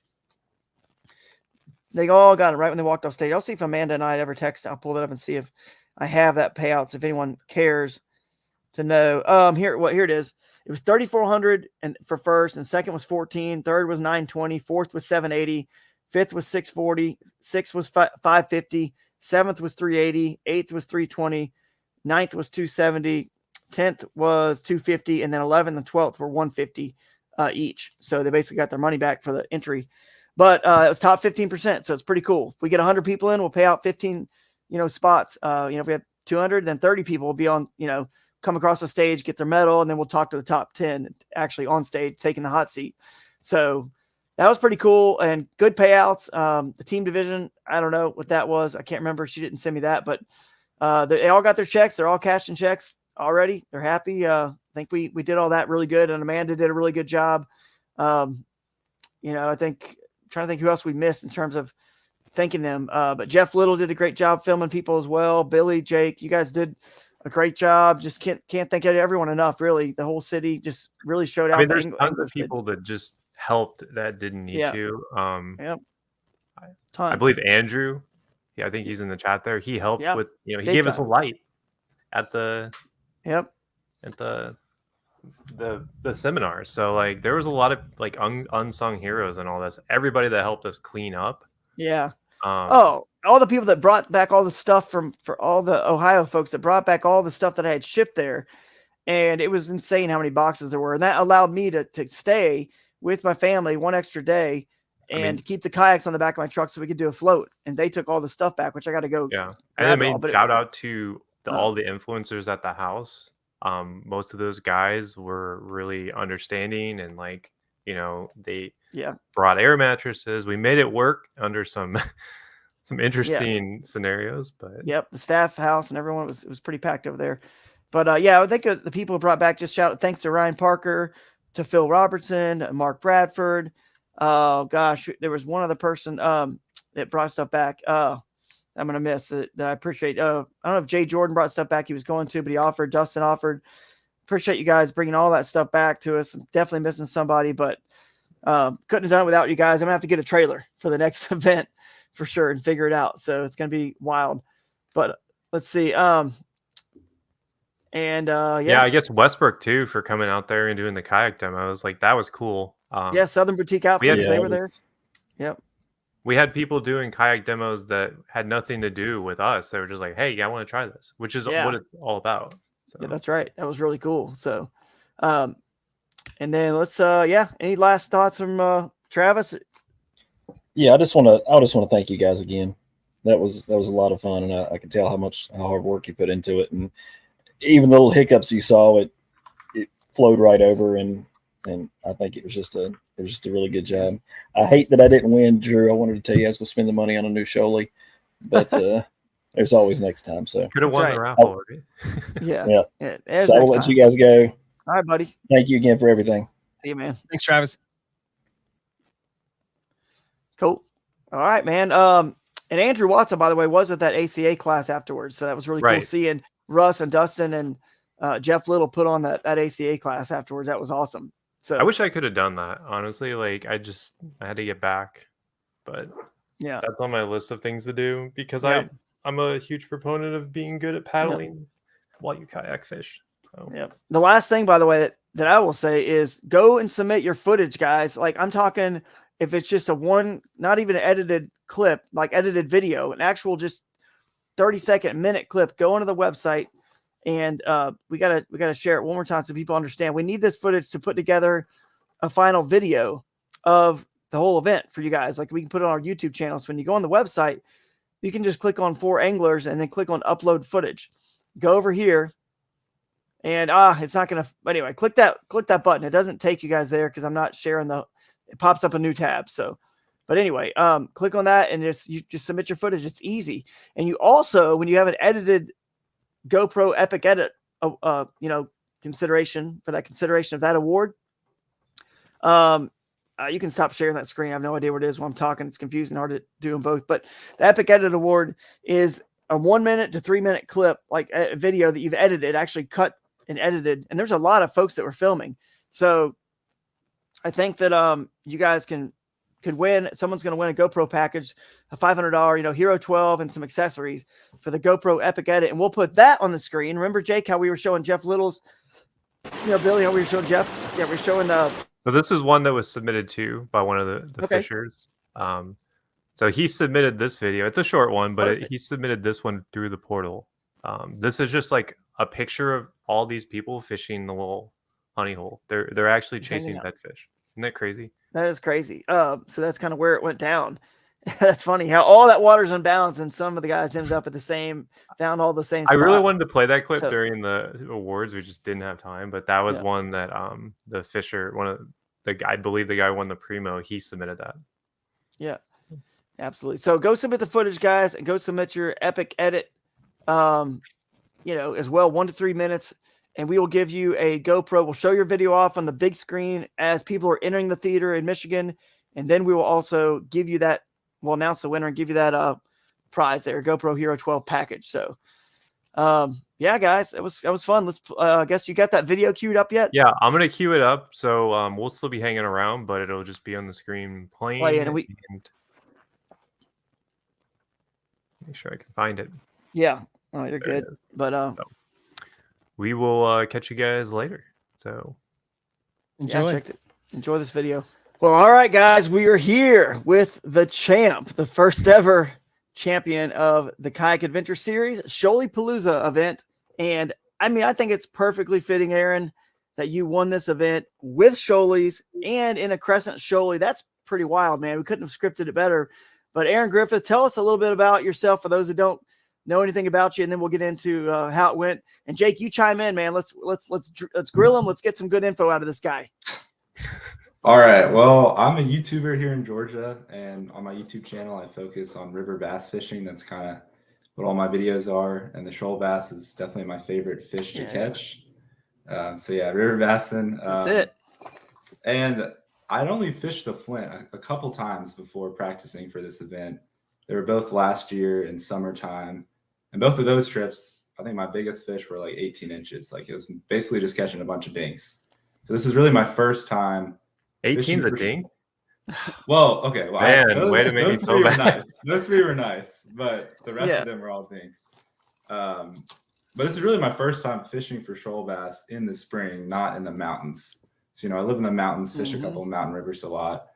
And, I've caught some that were almost 20 in the mountains before, but I've never done that. I never caught a 20-incher before this event. So I finally got down there in the springtime. And, man, I can't believe I haven't done it before because there's a bunch of big ones down there in spring in the shoals. So this is true. This is true, man. I love it down there. It's just the warmer water. You know what I mean? The longer growing season. You and I have talked before at the event and here before we got started about, I used to live up where you live, and it's just the cooler water coming out of the mountains, and it's just a shorter growing season there, I guess. I mean, the water coming out of mountains isn't as fertile as it is in the Piedmont. It's just not. It's coming off of more rock. There's not as many nutrients. So are there a lot of trout in those streams too? There are further up. Yeah. Yeah. So I'll catch trout. Well, I was going to say last summer. I mean, most people already know I caught most of my fish on a trick worm. Last summer, I even caught a few trout on a trick worm while fishing for shoalies. Yeah, that's That crazy. doesn't surprise me. Do those trout push down, or do they stay like north? Well, supposedly, like lower in the rivers where I fish, like supposedly a lot of them die in the summer. That's what people say. Yeah. Okay, because I caught a trout in Potato Creek, which I thought was really weird. So. Yes. Oh, wow. No, there's stories here. I don't want to get too off the tangent, but I'll tell you the stories that what I know. There are some pretty wealthy landowners on that creek there, and they stock trout in the winter for their literally just personal stocking to be able, because it looks like you're in Montana. Everyone thought I was crazy, and I'm like, no, I caught a rainbow trout too. Yeah, they stock them. So there actually is some that they will die eventually or get eaten if they're small enough, but they stock pretty big ones, I think, because they want them it was yeah substantial. I mean, I thought I had like the fish. Yeah. And then the ones in North Georgia they stock, and then they will, some of them stripers will probably eat stripers eat of them, or they'll go so far up those creeks and rivers where the cold water is, and maybe they'll hunker down and make it through. They'll make it through the some of them will make it through the summer, but not all of them will make it. But the ones that don't end up going downstream. So the funny story I have is I was on a float on the Chattahoochee, pretty close to Lake Lanier, not like the float that puts you right into the lake, but maybe one or two up. Yeah. And one time I saw this giant trout just sitting over there on this inside bend, right on by a sandbar. So it's super obvious. Inside bend, calm water, and super obvious. And he's facing upstream. So I went downstream around him.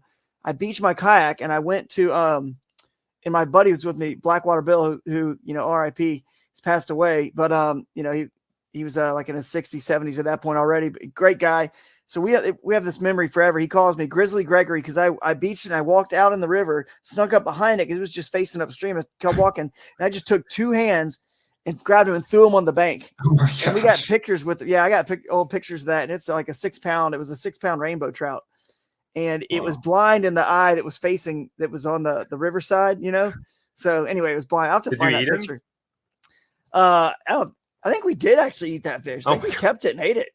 I think we did. Cause we were like, well, this thing's about to die anyway. We wanted to make use of it. So anyway, but, you are it was pretty cool. Gregory. Yeah. What's that? I said you are grizzly Gregory. Yeah, that's what he called me. It was so funny. But man, anyway, but back to shoal bass. Tangent. Tangent. Back to shoal bass, and in the Shoaliepalooza boundary. So you had 102.75 inches, and before the event, I predicted 101.75. I thought it was actually 0.25. Or was it 0.25? Okay. So I was even closer. Thank you. 102.25. Yeah. So I was even, so I thought someone was going to get over 100. So then Russ got over 100, and you got that cool cross kick century belt, which is, the other events are going to be a little tough to get 100, but it's going to be I think it's going to be done again at some point. You can do it in the Ozarks. You can do it. Yeah. You can do it at any of them, really. But I mean, dude, tell us so you're catching them on a trick worm. Is there anything you could just tell us about, the area? Where do you think they were spawning? Were they post spawn? I guess I'm thinking they were post spawn because you weighed the one that was 5.5 inches, and it was, 5.5 pounds. And it was, what was that? 21 and 22 a quarter? inches. The 22 incher was 5.5. Yeah. I mean, there were definitely some spawning, and I didn't catch a single fish sight fishing though. The first day of the tournament, we put in at 2:30, and we were all racing up river to this one spot, and I was the only one with a motor, thank God. So I got to this spot first. But at 2:58, I saw 2 fish right there. I'm like, man, I can't wait to cast at them. And right at 3, I cast it in there. I didn't catch either one of those, but I still caught 3 in the first 10 minutes or something. But nice. I mean, they were definitely still spawning. I just didn't catch any sight fishing. Right.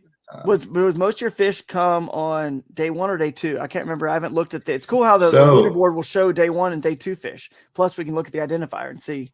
Yeah. So day 1, an hour and 20 minutes in the tournament, I already had 89 3/4 inches. So it's just a great start.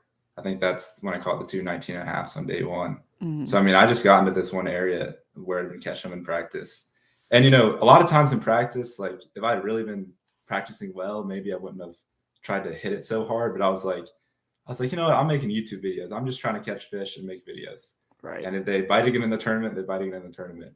And luckily they did. So it kind of worked out. I mean, I hammered that area pretty hard. I mean, he was super nervous at the house because a lot of us had been to, I won't say the name of the launch, but a lot of them we had been there. Yeah. Right? And he was asking me, he's like, "Yo, you think people are going to go there?" I was like, "I don't know, man. It's going to be gnarly there if it rains." Because he only had 2-wheel drive, and that was obviously a concern. Luckily, it didn't rain. It didn't rain. Well, it rained a little bit, but not. Yeah, but not bad. Not like a scary rain. But that's cool that you were at that. So you were at the house. So just so everyone knows, there was a bunch of the YouTubers and some of our staff that were all at a big house together, and Jake was there. So it's kind of cool that we have Jake's perspective here of what you were kind of dealing with back, at the house, your nerves, just what you were, what your thoughts were after day 1 and heading into day 2. And, so this is cool that Jake will be able to chime in on this kind of stuff. But you mentioned something that's very interesting that no one's ever had a chance to ever say or talk about before. You said it was 2:58 and I had to just sit there and I couldn't cast for him. How was that format? Having a Friday afternoon bite and getting on the water 30 minutes before, and then having those 4 hours on Friday, again, it's 5 fish throughout the entire event. So Friday and Saturday. But what did you think about that format? Because we've never had a chance to talk to it. You're the first angler we're going to be able to ask. Did you like it? What was interesting or different about it? I mean, this is only my second tournament ever, so I don't have a ton of experience. But I think it was cool having an extra 4 hours. For some people who don't have the chance to practice, it's probably really good to if whatever they do on Friday doesn't work out, they can switch it up on Saturday. Mm-hmm. So I think that's one major advantage. I mean, for me, it just went great. So it's I was just hopefully this works out tomorrow. I'm going to do the same thing. Hopefully there's still fish there. And it worked out. But I mean, I don't know. I think it's cool for me. Yeah, it's cool. And you get the afternoon bite, which is kind of nice. Now, did you have plenty of time to, was 7 o'clock a good stopping time? I know there was still plenty of light after 7. We could have gone longer, but I mean, but then that puts you guys getting back pretty late if you keep pushing it further, So I thought 3 to 7 was good, but I mean, what did you think? Would you wish you had another? How hard was it to stop fishing at 7 when there was like plenty of daylight left? What's funny is I stopped fishing at 6:30 because I just wanted to get my fish in. Smart. And then on Saturday, I stopped fishing at like 2:15. Saturday, I felt really bad. I had like 3 hours of sleep. I really like Popeye's ghost pepper wings, and I had them Friday night, and sometimes they mess me up. So I was like, dude, everybody in the house was sick. I don't know what was going on. On the way, like on the put in on Saturday morning, my way upriver took me way longer. I thought I was going to throw up like multiple times. I had to just stop. And I don't know, somehow I just get up to the spot that I've been catching them in. Less than 10 minutes in, I catch the 22-incher. And, I was feeling terrible. I was just like, what is going on?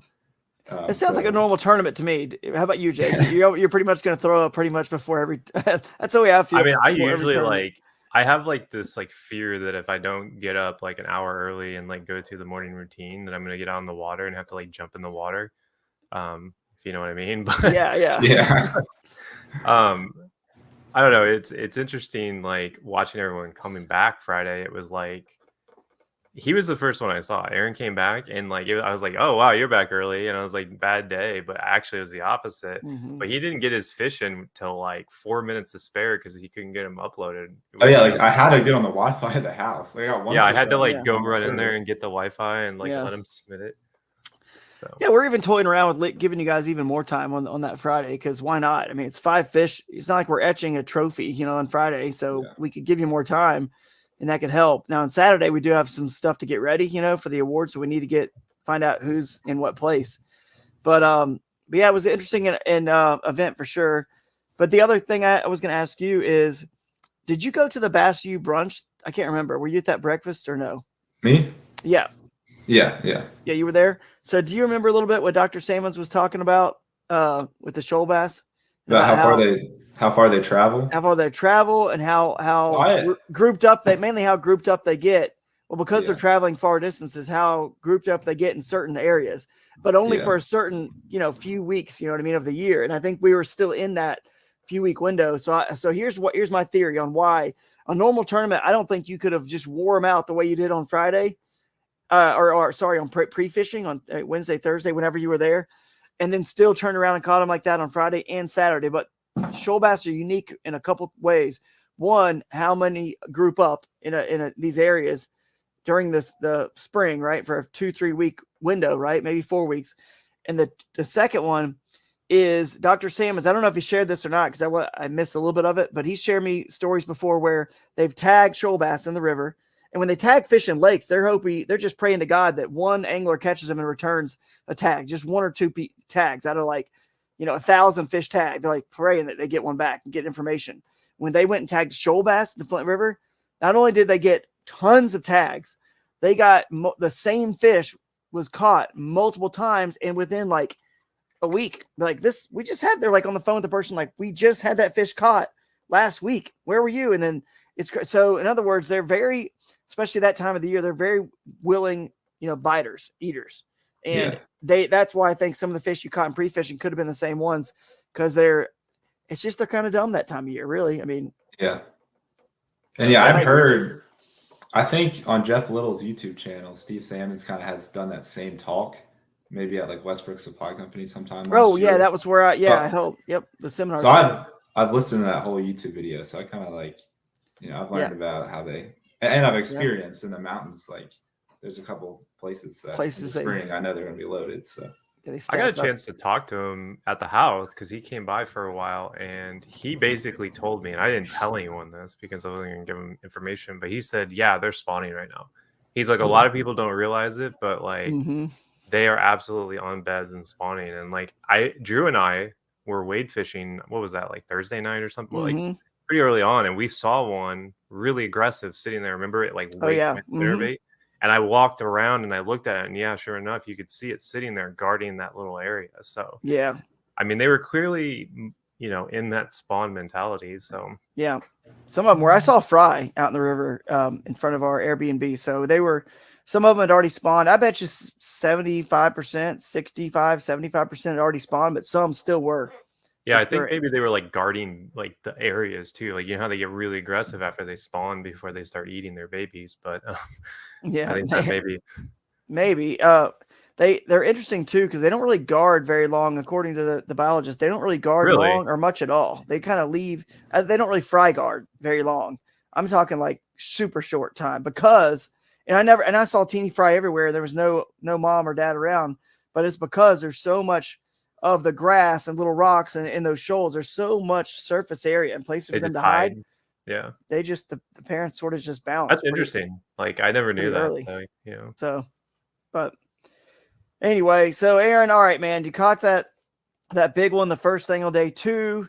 And now you're thinking, what did you call out? Because you had 89 and it was small fish for day 1. It was a 5 1/4 inch coal.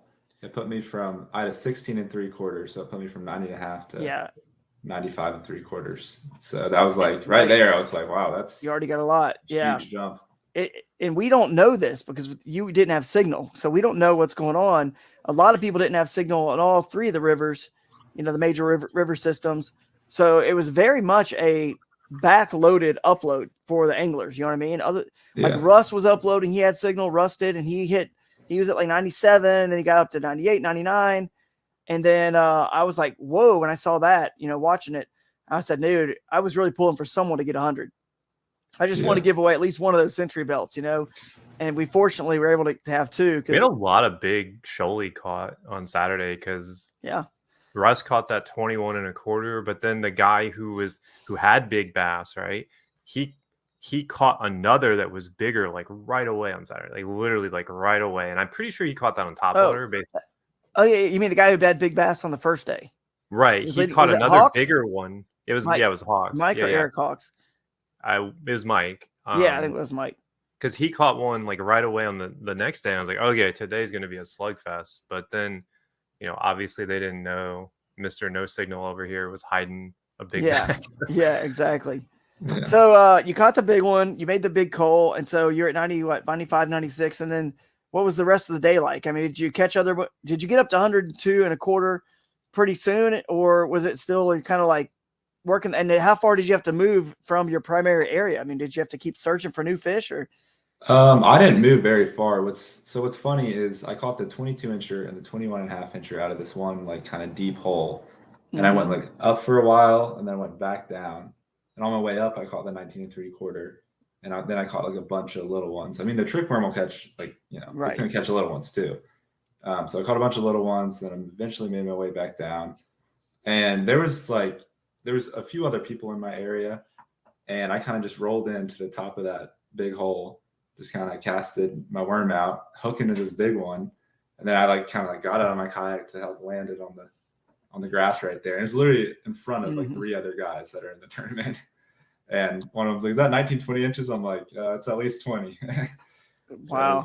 It's funny too, because Drew called. And they were literally like, they had been fishing that hole. Like I had fished that hole in the morning. One of the other guys has gone through it. And like, I don't know. I just happened to catch that one, even though it had a ton of pressure already that day. Drew even pointed out when I was talking to him prior to the tournament that if he was doing this, he would just go to the popular shoal and outfish people. And that's exactly what you did. That would be one of my strategies. There's definitely 2 ways to do it. Either go to the places where a lot of the fish are going to be, or go to the places but a lot of the people are going to be. And then like you were just saying, a lot of other people fished it, but you still caught that fish. And here's why. A lot of, those shoals, especially up where you live on the upper Hooch and some of the Chestatee, they're like slanted rocks. You know what I mean? They're slanted. And the fish will hide underneath those rocks. And even the rocks that aren't slanted, there's still there's big enough rocks where they hide underneath there. So if you think about it, their back is against a wall and they can only see out one direction. You know what I mean? One spot, sort of. It's like in the back, back doing corner a little bit. And they're hiding in there. And so if your bait doesn't come across it perfectly, they can't really see it. You know what I mean? It's a lot about angles. Shoal bass fishing is a lot about angles and getting yourself in the right position. Don't make the cast to that one spot or that one rock or area until your bait, or that little teeny pool, until your bait can get to where you can come across the pool. Like let's say it's a rectangle the size of a truck bed. You better be making sure your bait can go diagonal through that truck bed. You see what I'm saying? And you throw past it, that corner, and then you bring it through that like truck bed size pool.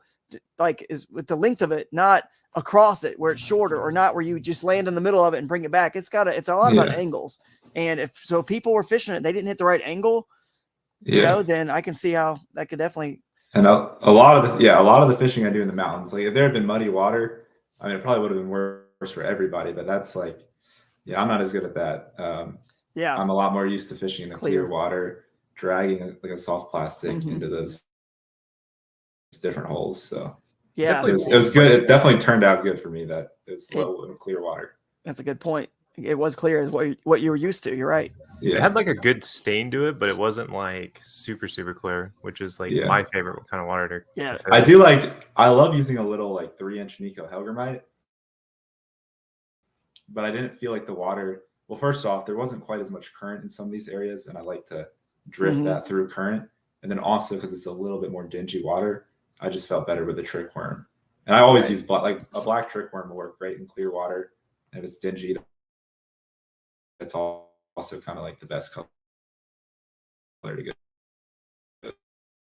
to. Yeah, especially in that color water. That is perfect. Were you Texas rigging it? Yeah, so weightless. I was Texas rigging it with a weight. With a little weight, okay. That's what most people seem to be doing based on my intel. And the theory behind that is it the weight drops down and the worm is sitting there kind of, you know, doing its thing, and then they come out. Yeah, so it's easier just like, you know, there's a bunch of those little holes in the area that you're spawning. I kind of just like to plop it in, you know, the top of the hole and let it. Because I tried like a shaky head and it just wasn't really doing it the same. Like it didn't seem like that. It seemed like the way Aaron was rigging it was like the better way. I just didn't. And it's a little bit bigger, you know, like than some other worms you put on there. But I like how that was a bigger size too. The other cool thing, I'm sure you probably did this, is if you're downstream as you're working your way up, and a lot of you guys I think were wade fishing. And even if you weren't, you can get, like, because these pools and little grass patches are pretty small, if you're going upstream at the fish, you can actually get really close to where they are to pitch in and get a real accurate cast. You don't need, this isn't the Susquehanna River somewhere where you're bombing, you know, later in the year and, you know, in the fall or summer when it gets really, really low and clear. I would say that these bomb casts in that super, super clear water, much even clearer than it was for us, will be more critical. But in the spring, where there's just these little holes and pools and places, you can get close to make sure you get that exact most accurate cast to bring it through there. Were you doing some of that, or were you trying to bomb it? No, I was pretty much had my kayak like attached to me, wading upriver a ton of the time. So I was definitely flipping up and into low holes. And actually, a 20-incher I caught in practice. I mean, it was literally like, there's like a big rock right here. There's a little deep slit, and I was just right on the other side of the big rock, and pulled him out of there. Lift him right up. Yeah. So, in the upper, I've done this more in the rivers that you live around, but one of the coolest things I've ever done is, I think the Upper Hooch has some really, really good rocks to do this on. They're all the way out of the water, and they're long shoal rocks, and you can get up on those and just walk with your bait under and just, you know what I mean? They can't feel and sense that you're on the rock because it's so, you know, dense. You know, a log, log moves and makes vibration. You would spook fish if you just walked on a log and obviously did that.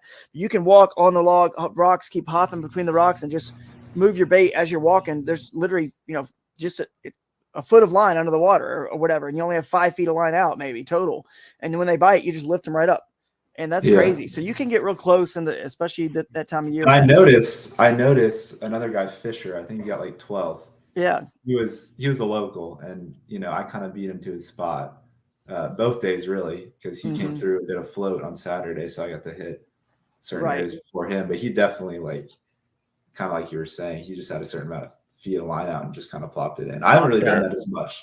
That's what Alex was a little further away. It's cool. In there, but. So we actually have a clip of you catching. Yeah, let's show that. One. Do we want to show it? We can show it. I mean, okay, we can show it now, and then we'll wrap up. All right. So, do you want to set the stage for this clip, or you want to just let it play? Well, this is basically like I finally get to the area I want to get to, and this is less than 10 minutes into actually fishing on day 2. So, all right, let's roll it.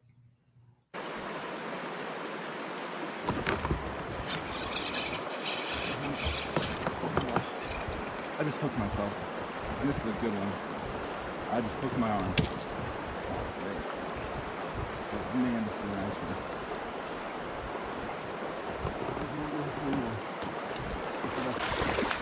Oh gosh.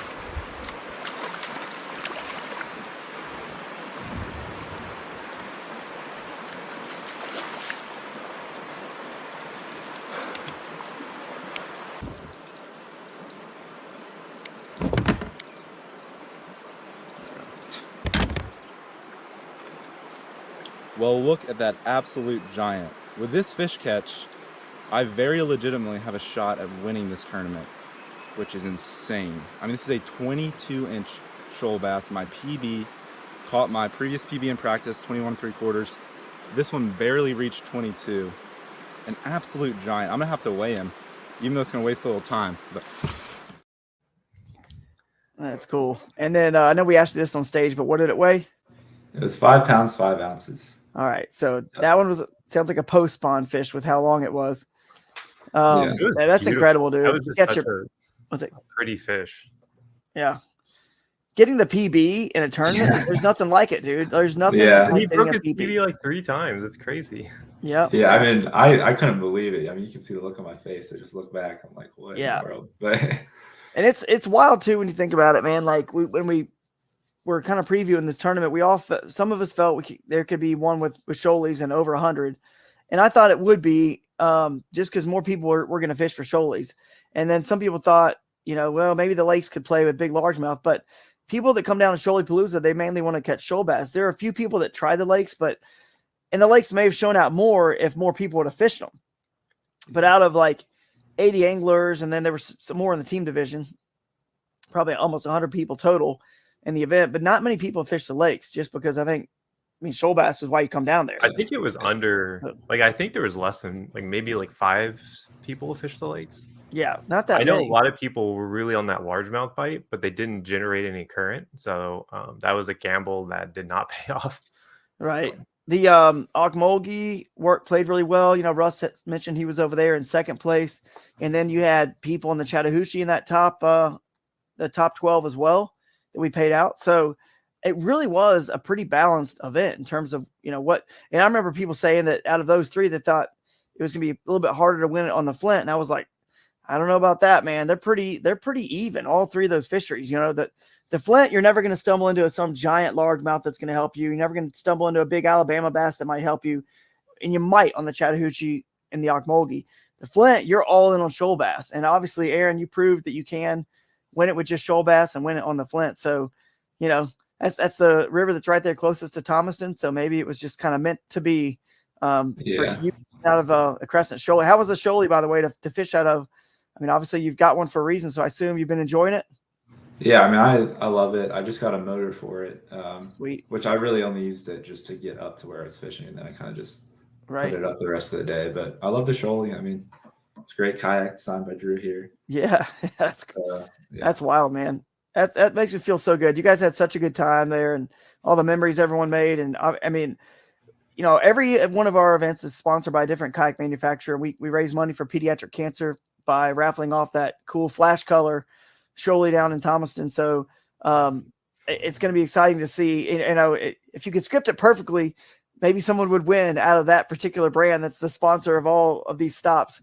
I know that's not going to happen, but a New Canoe is next, so we look forward to seeing them in Michigan. So that brings me to my next point. Now that you're in the lead for the AOI race, the standings, so I don't know if you'll see those are going to be on the website probably today.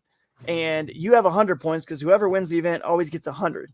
And then everyone else kind of falls in line based on the percentage of how close they got to 100 inches. So it's not like 1 point increment. So you're in the lead, man. You need one more event of these first 5, the regular season 5 events.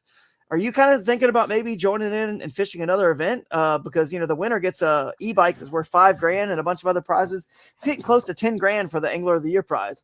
So I don't know if you have time in your schedule or not, but if you looked at it, did you know about any of those prize packages and all that? I kind of forgot about the whole e-bike thing. I mean, I think it's going to be pretty hard to beat Russ Snyder's, but we'll see. I don't know. The next closest event is like a good 8 hours from my house. So I don't know. My dad was saying, you should try another one, but how far away is Arcana? Well, I think Bowling Green would be the next closest. Because that's the finale. That's the brood stock. So you got to do one of the other four. Now there's 4 regular season events. And then that score gets combined with your Bowling Green, Kentucky, which is just north of Nashville. It's just across the border in Kentucky. So that one's not far, all things, but the Susquehanna River is world-class and be another one that could be worth trying just because smallmouth, it's world-class fishery that everyone, wants to get to. That's going to be well-attended. I think it would fit your style too. It would fit, I think so. You can do a little bit of anything at Susquehanna. So, but maybe you can ride with somebody and team up because you didn't enter the team division, right? You weren't on a team, or were you? No, I wasn't. I wish I was because whoever was with me, if I at least had someone decent, I probably would have won. But exactly, you guys could have won the team too. So that's just something to keep in mind, guys. You could always get someone to join you, and it makes the trip a little bit affordable. Get over one of those other stops, and then if you got a good finish there or just a decent finish, to go along with your first, then it's up to your Bowling Green, Kentucky broodstock, our finale finish, and those 3 scores. That's the AOI. So, worth considering. I wouldn't roll over to Russ for sure, man. He's a hammer, but at the same time, he's focusing more on Bassmaster and Hobie maybe and other stuff. So KBF, who knows? I don't know. He's probably not going to fish a lot of these. I know he's going to fish maybe at least one, maybe 2 more, even counting broodstock. So, you got the jump start on everybody else. So see if it works. And if it works out, we'll see it at one of these other events. Yeah. I mean, if it works on my schedule, I'll probably try to make at least one more. So yeah, why not? Cool. Anything else you can think of, Jake? And we'll let Aaron go. I know we're going to put this in on our other live stream, but no, I think we talked about just about everything. I don't want to keep him too much longer. So yeah. So last thing, have you been able to like even comprehend or how it feels yet? Because I know people always ask me that question after you win, but like I'm always interested to see how other people kind of describe feelings that it's hard to describe. So how would you best describe it? I mean, at first it just it didn't even really seem real. I mean, it's just kind of crazy. And it's like the amount of comments I got on the post of winning, it was crazy. I saw that Christine Fisher commented on it today. I was like, wow, there's some big people. She won this week too. She did. Yeah. That's cool. That was so cool. I saw that. That's exciting. And I forget his name, Bailey something. Yeah, Bailey Egbert with Serious Angler. You had the guys from Fish Tips reaching out, a lot of big. Yeah. I mean, I've gone on one trip with Austin Neary, a guided trip. So. Oh, that's nice. That was cool that he commented. That's very cool, man. And then you also can say that, it's always cool that you enter, one of these events and you could say, you were able to beat some of the best, even though, it's one time, small sample set, but you're 1 out of 1, man. You beat Russ, you beat, Steve Kennedy, the Bassmaster Elite Series Pro. You beat a lot of guys, and I hate to call them out, but at the same time, calling them out it's basically I'm doing it because everyone knows their name. We know how good they are. So it's a compliment to them, people want to try to beat me at a tournament, and they'll feel good. Even if they don't place in the money, as long as they beat me, they're like, oh yeah, I beat you, Drew. And so I take it as a compliment. I'm not upset by it when people do that. So that's the same thing with those guys. Some real good fit anglers, we're in this tournament. So it probably feels good to beat those guys, and congrats, man. Yeah. You earned it, and you took the Boondocks Big Bass Bling, the Century Belt, all of the above, and we look forward to seeing you on the next trip. And maybe my nephew will even go up and fish another one. Or be at one. He was graduating from North Georgia, where you're at, and I know he's been classmates with you in some of the classes. My nephew Thomas. So maybe you can get him, you guys, right up there and fish the Susquehanna or fish one of these other events, and get him out there on the water. He loves to fish too, so we'll see. Yeah. But all right, man, have a good one. Enjoy it, and we'll catch you later. All right. Thanks for having me. All right. See you, Jake.